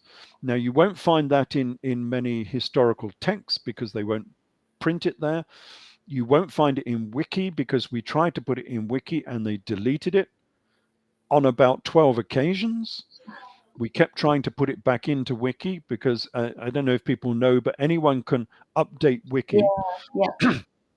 But Wiki is controlled by gatekeepers. And if you have a gatekeeper with an agenda, as most of these gatekeepers are, then you cannot put material in there because they'll just delete it. Even though all we wanted to do was put in a quote from Josephus saying that the Hyksos were the forefathers of the Israelites. So it was just a two-line quote. Yeah, they were making things up as they went along. Eventually, they said, well, you can't have quotes from Josephus Flavius because he's unreliable. And you think, hold on a minute. If you go through Wiki and look at anything to do with biblical history or something of that nature, or Near Eastern history, every Wiki um, page will have a quote from Josephus because he is the only historian of that era and that region. And so within Wiki, there is probably 100,000 quotes from Josephus Flavius. And yet we couldn't put in a quote from Josephus Flavius because it said that the Israelites were the Hyksos pharaohs of Egypt. And that was a direct quote from Josephus Flavius. Mm-hmm. And I still don't think that quote is in the wiki page. We were putting it onto the Exodus page, I think, from Have a look. wiki. Yeah, see if it's managed to get in there. I had a chap that was helping me who knew the rules of wiki. So every time they came out with an objection, he said, but your rules in wiki say say this and say that. But it was a battle that went on for about 3 months and about 30 pages of wiki discussion. We will be silenced no more. Yeah, unfortunately, wiki is has its gatekeepers. So if you have something controversial, even if you can back it up with real data, it often gets deleted from wiki. They do with the same with the climate debate. They do the same with the COVID debate.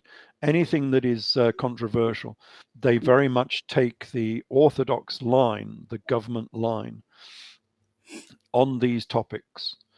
And on religious topics, they take the orthodox theologians' line. And they will even delete things, even if a theologian has said it. If it is controversial, they will delete it.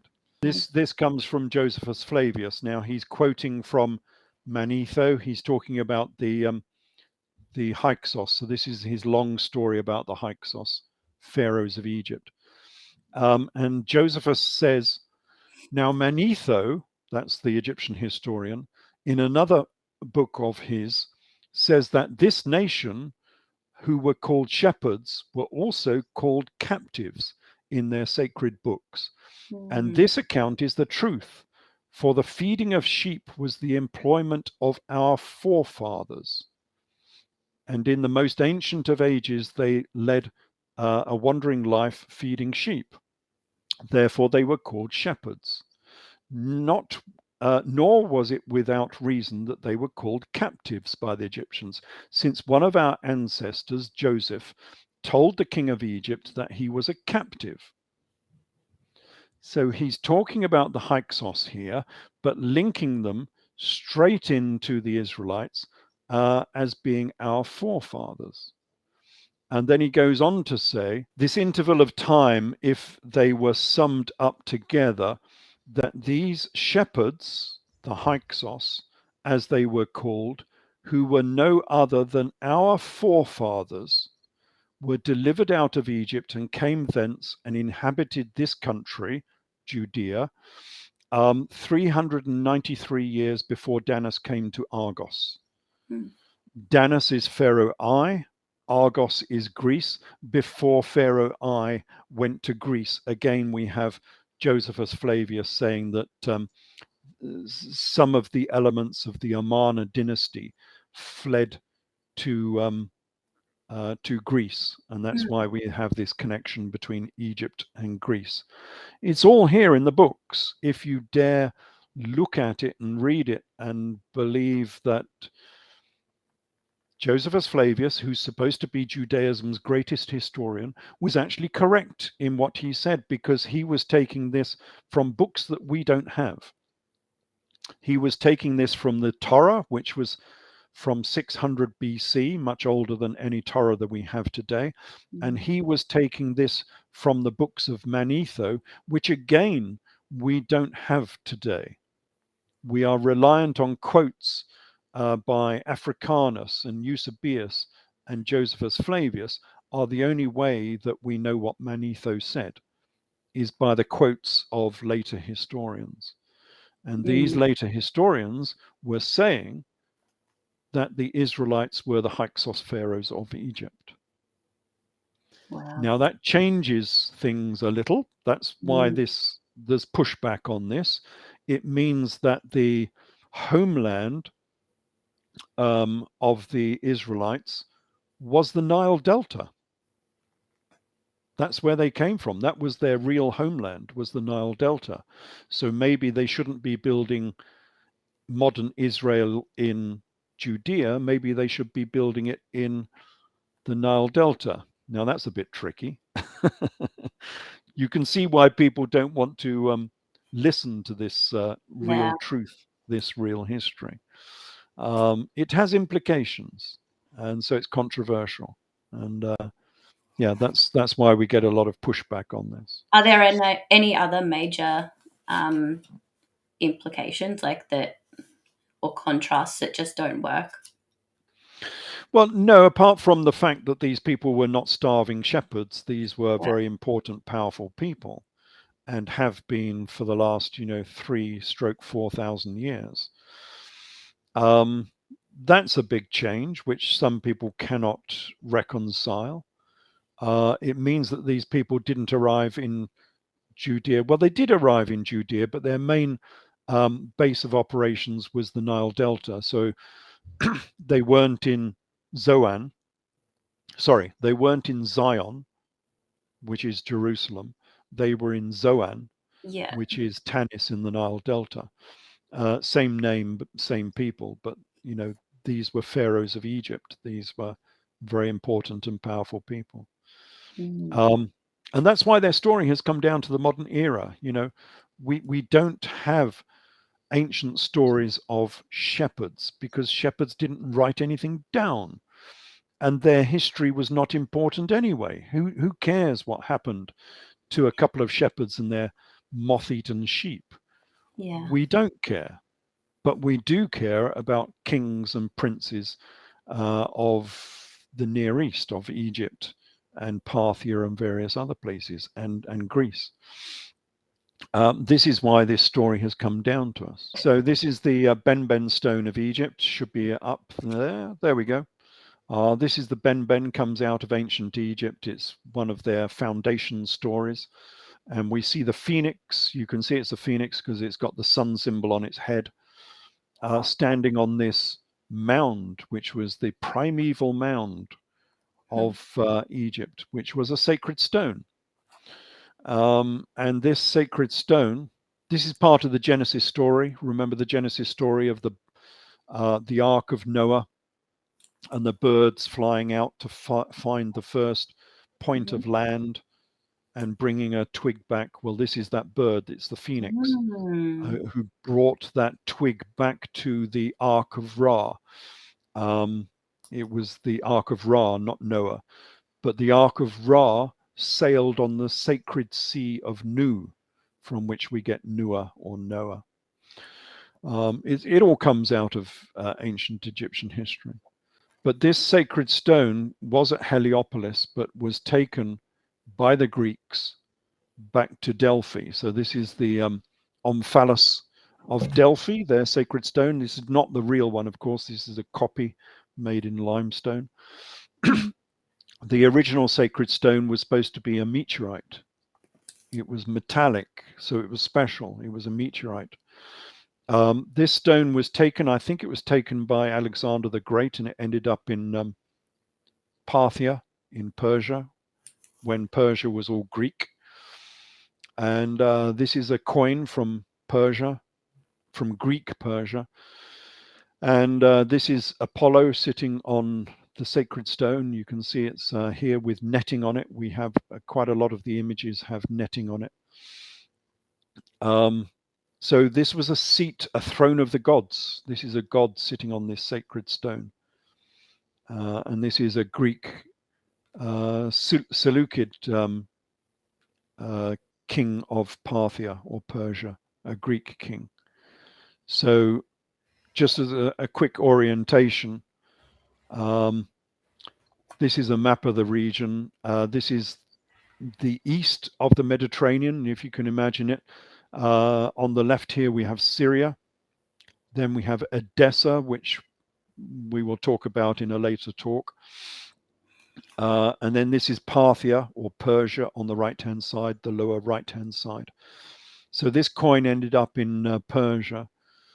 But then it came back, and it came back with this queen that nobody knows about, Queen Thea Musa Aurania, who was the queen of Persia. And she was thrown out of the country on an exodus, and she ended up in Edessa over here in northern Syria. And I think they brought the sacred stone back with them. So this is the stone when it arrived back in Edessa. and it's inside a temple. And as you can see, it's a square. That's because this is not the actual stone, this is the Ark of the Covenant. So the Ark of the Covenant was in Edessa. This is in the 1st century and the 2nd century AD in Edessa, northern Syria. And the Ark of the stone was inside of the Ark of the Covenant, just as it says in the Old Testament, where the Ark contained 2 sacred stones written upon by the finger of God. Well, this sacred stone was in an Ark of the Covenant inside a temple. And I'm not sure if you can see it, but just under the square box, you can see a wheel because it was on a cart. Quite often, this would be put on a cart, and no doubt it was taken around the province or around the city so that people could celebrate it. Here's another image of it. Again, it's inside the Ark of the Covenant, inside a temple. And you can see that the square box has little feet underneath it. So again, it's in an ark, a wooden box. And then it went from there, it went further south. It went to Emesa, which is another royal kingdom within the Roman Empire. And this time you can see it outside its box, of course. So here's the stone again. Again, it's a conical stone, just as it was when it was in Delphi in Greece. Now it's inside a temple, same shape, same stone. And you can see it's embossed with an image of the phoenix. So again, it's got the phoenix on it, the same as it did when it was in Egypt, had the phoenix on the top of it. So the phoenix, you can see there, the body of the phoenix is in the middle. It's got 2 wings either side and 2 feet down the bottom. That is the sacred phoenix bird. So this, as I say, was a meteorite.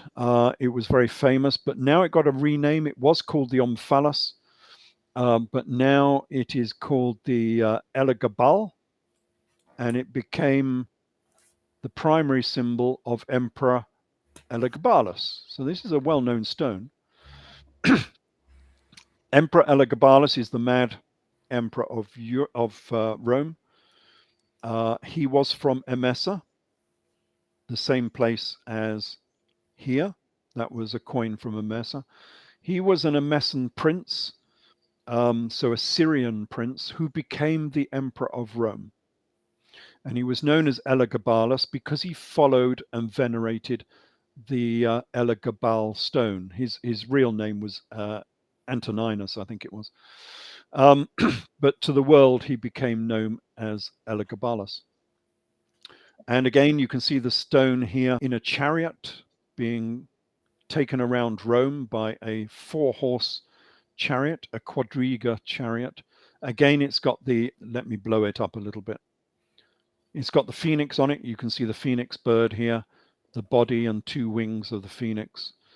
And just a quick thing about Elagabalus, he was the mad emperor because he castrated himself because the priests of this sacred stone were supposed to be castrated. They were followers of Cybele and Attis, and of course Attis was the castrated godlet, the partner of Cybele, or Cybele, some people say. And so the priests of this sacred stone were supposed to be castrated. And that is why people don't know this very well. Does that mean that like he wasn't a true like heir for that position or something? Oh, when we don't think he had children, but that doesn't preclude you from having children because you only really needed to get castrated when you became priest or high priest. Oh, In which case, you could do it later in life, having fathered a large family, and then you become a eunuch. You castrate yourself. This is exactly what Jesus was doing. And people don't tend to know about this because it's not preached from the pulpit. But Jesus asked for his disciples to castrate themselves because they were followers of this sacred stone. That's why the primary disciple of Jesus was known as Peter, meaning the stone, because he was the keeper of the sacred stone. So Jesus says, this comes from Matthew 19:12. So this is from the New Testament. Jesus says to his disciples, there are some eunuchs which were born like this from their mother's womb. There are some eunuchs which were made eunuchs by men. But there are some eunuchs which have made themselves eunuchs for the kingdom of heaven's sake. He that is able to receive it, or he that is able to do it, let him do it. So Jesus is asking for his disciples to castrate themselves. That is why he was known as a Galilean, because according to Josephus Flavius, the Galileans were the castrated eunuch high priests of this very sacred stone that we see here. That's why Jesus was known as a Galilean. That's why he was asking for his disciples to castrate themselves, because they could not become high priests of this stone unless they did castrate themselves. So you see how this all links in with Old Testament and New Testament. It's all part of the same story.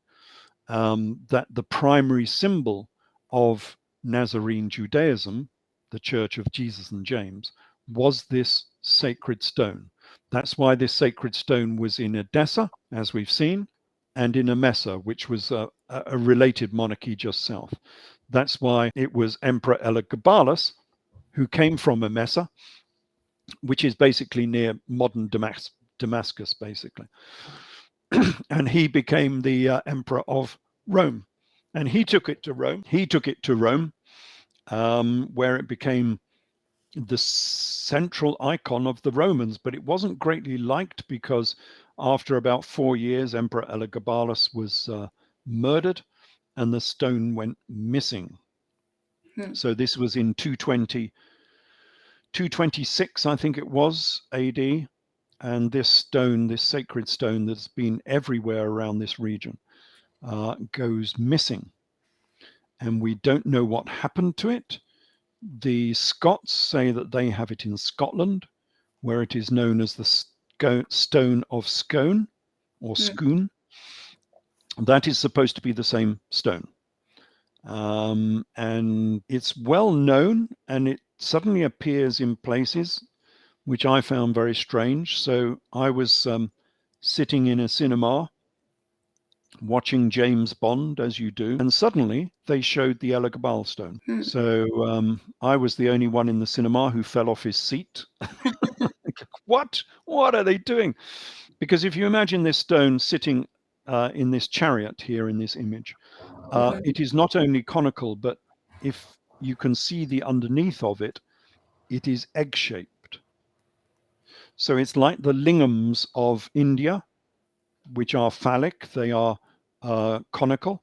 But if you take them out of their setting, they are eggs. They have a base. So they look like an egg.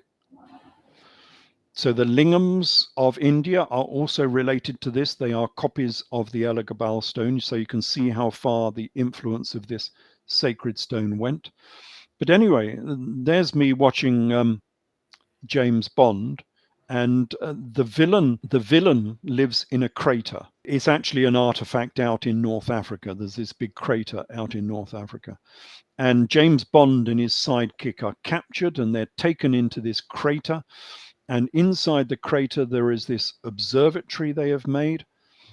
You know, the baddie has made this observatory, and he takes them into this observatory. And what do they see? They see the Elagabal. And why it's in the story, I've got no idea. It had no real part in the story of what James Bond was doing. And then the baddie gives this speech about this being the oldest rock in the entire universe and how this rock was lonely and things of this nature. And you think, well, what on earth does this have to do with the story? Are they just introducing the Elagabal to people so that I think they so. know what it looks like? Yeah, it's odd, isn't it? That it's suddenly, and so people do know about this sacred stone. They know its history, but it's not widely talked about. So that is the story of the Elagabal. That's amazing. Thank you for sharing that. Thank you so much. And as I say, it runs into Christian history because that was the sacred stone that Jesus and Peter um, held and looked after. Huh. That's why Peter was called Peter Kephas, meaning the stone, in two languages. So That's yes, it's a central. Sorry, like go ahead. so really like this whole book is really like a huge great deal to do with the traveling, well, the banishment and the traveling and resettling of different Egyptian groups. Um, Yes, they were very influential because they had been kicked out of Egypt and kicked out of various other places. but They like, did end up in different locations. Yeah, it's the story of a particular people, a particular monarchy that has woven itself through history for 4,000 years well, it in might different help us locations. potentially help us understand a bit more about what's going on now, as well, if that's the case. Yes, the same monarchy could be influencing modern history. We don't know. Mm. A lot of people have connected this history into modern monarchies within Europe, as I have. I've connected the Mary Magdalene story, and this Yes. is an entirely different story we'll have to go through Yeah. with my Mary Magdalene I book. have watched your ones on Mary and it was phenomenal. Yes, Yeah. and connected them with European monarchies. Yeah. So yes, there are possibly possibly modern influences from this same family, which are still influencing the modern world Mm. because they've been pushed out on many occasions. They've gone out across Europe, across the world, and re-established themselves in different locations from which they have a new power base, from which they can again influence world events. Yeah. And there are several places like that, like Greece, quite possibly, um, like Ireland and Scotland, quite possibly, like all of the history we have in the Middle East and the Middle East and the Near East. Um, Many influences throughout Rome, of course, many influences there as well, and those influences can still be going on today. So a Well, lot of what we see might be the machinations of one particular royal family. that's kind of the, I guess, like the intuitive feeling that came through today that made me question a lot of things because when you find out that, um, I think for most people, I think that to find out that Jesus that they knew from the Bible was actually a king, yeah, that's it. Yes, Makes, we'll go. I guess, like wonder about the intentions and things like that too. Yes, we'll go through this in a later story, perhaps. But yes, he was a real king with real influence. In fact, he was probably the heir to the known world at that time. He was so closely linked to so many of the monarchies, um, who tried to establish himself as the king of Syria and Judea in order to take over the Roman Empire. But that's a different Mm, story. But it shows how connected these people were mm, with a lot of our ancient history and how they took their religion with them. So the religion became influential as well. And the religion that they were using at that time was all astronomical. So it was to do with the cosmos, it was to do with the solar system, yeah. um, modern astronomy, you might say. It Mm, was that sort of religion. That's been changed, like many things, down through the years. And so you don't see that in modern Christianity, mm, but it was there originally. You don't see that in modern Judaism, but it was there originally. Um, it was a cosmic belief system, not only tracking the movements of the stars in the heavens, but also the creation, of the solar system and all the rest of it. So going back into history and the formation of civilization, that was the central part of that religion, and a lot of that has been lost, I think, in recent years. mm. Um, it needs to be revitalized, I think. And my books do that quite a lot because it explains the history of this religion. It's connected to Egypt, it's connected to the pyramids, it's connected to the building of the pyramids, the symbolism of the pyramids, the mathematics of the pyramids. All of that is connected as well. And where can people find your books? Yes, so the books mostly on Amazon now is easier for me because I don't have to hold stocks of books, because they do this print on demand business, which is very useful. So on Amazon, Ralph Ellis, of course, there's 12, 14 books there now, I think. Try and get the 2017 or later editions because they're much better. They've got more photos and they've been updated. So 2017 or later. We have the Gospel of King Jesus, I think, trilogy. So this is part of a trilogy. So when you get one of the books, you can click on the trilogy and it will give you all of the books in that particular series.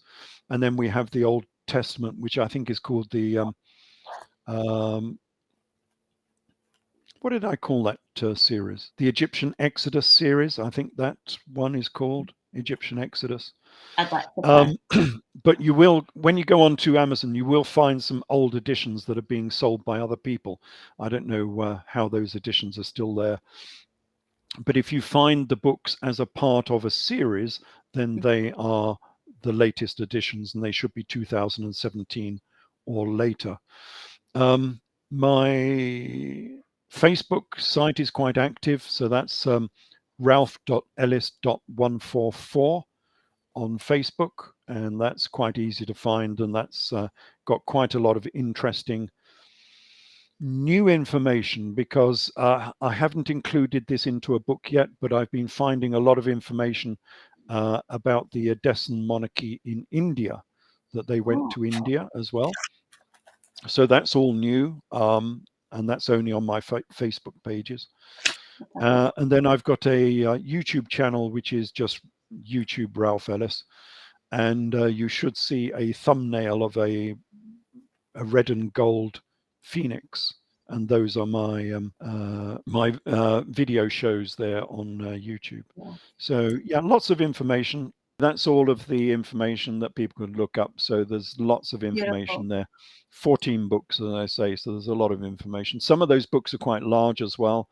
So we're talking 500 page, all fully referenced. So don't worry that we've not referenced anything here. If you go into the books, you will find all of the references. All of my work is taken from original texts. So what I don't do is I don't quote other authors very often. Modern authors, I don't look at their history. I've taken it way beyond those modern authors, and I go back to the original texts. So all of this comes from original text with original quotations. And I've not really changed anything. This is the interesting thing about it. You've got the two camps. People either say that this is real and you've just got to believe the Bible, the other people say, the mythicists say it's all myth, it's all fiction, because we can't find this history in the real history of the region. Mine is a modification of that. It's between those two camps, where I say this is real history, and the reason you can't find it is you're looking either in the wrong era or the wrong location. And if you change those two, you can find all of these events in real history. You've either got to change the location, like we do with the David and Solomon story, or you've got to change the era, like we do with the Exodus story. And if you do that throughout the entire Old and New Testaments, you will find all of that history there in the historical record.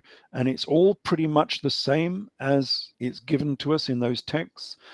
It's just, as we've said before, they've changed the emphasis slightly. They've tried to make all of these people paupers instead of kings. and which is a bit queens. funny. But yeah, as they often do, they did the same with Muhammad and various other people. They tried to make out that these people were poverty stricken, but they Yeah. weren't. This was all a story of a royal family. And I think that's a much more interesting story than the story they're trying to tell. So yeah, it's all fully referenced, very interesting, all very new. So this is Mhm. not the standard explanations you'll get by other modern authors.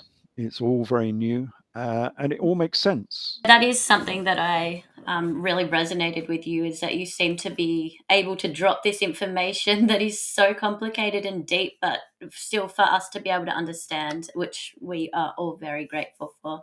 Yes, it's a huge, great um, jigsaw puzzle. And Mm. you can imagine if you had all of these pieces and you were making this story up, none of these pieces would really fit together. But all of the pieces in my crossword puzzle all fit very nicely.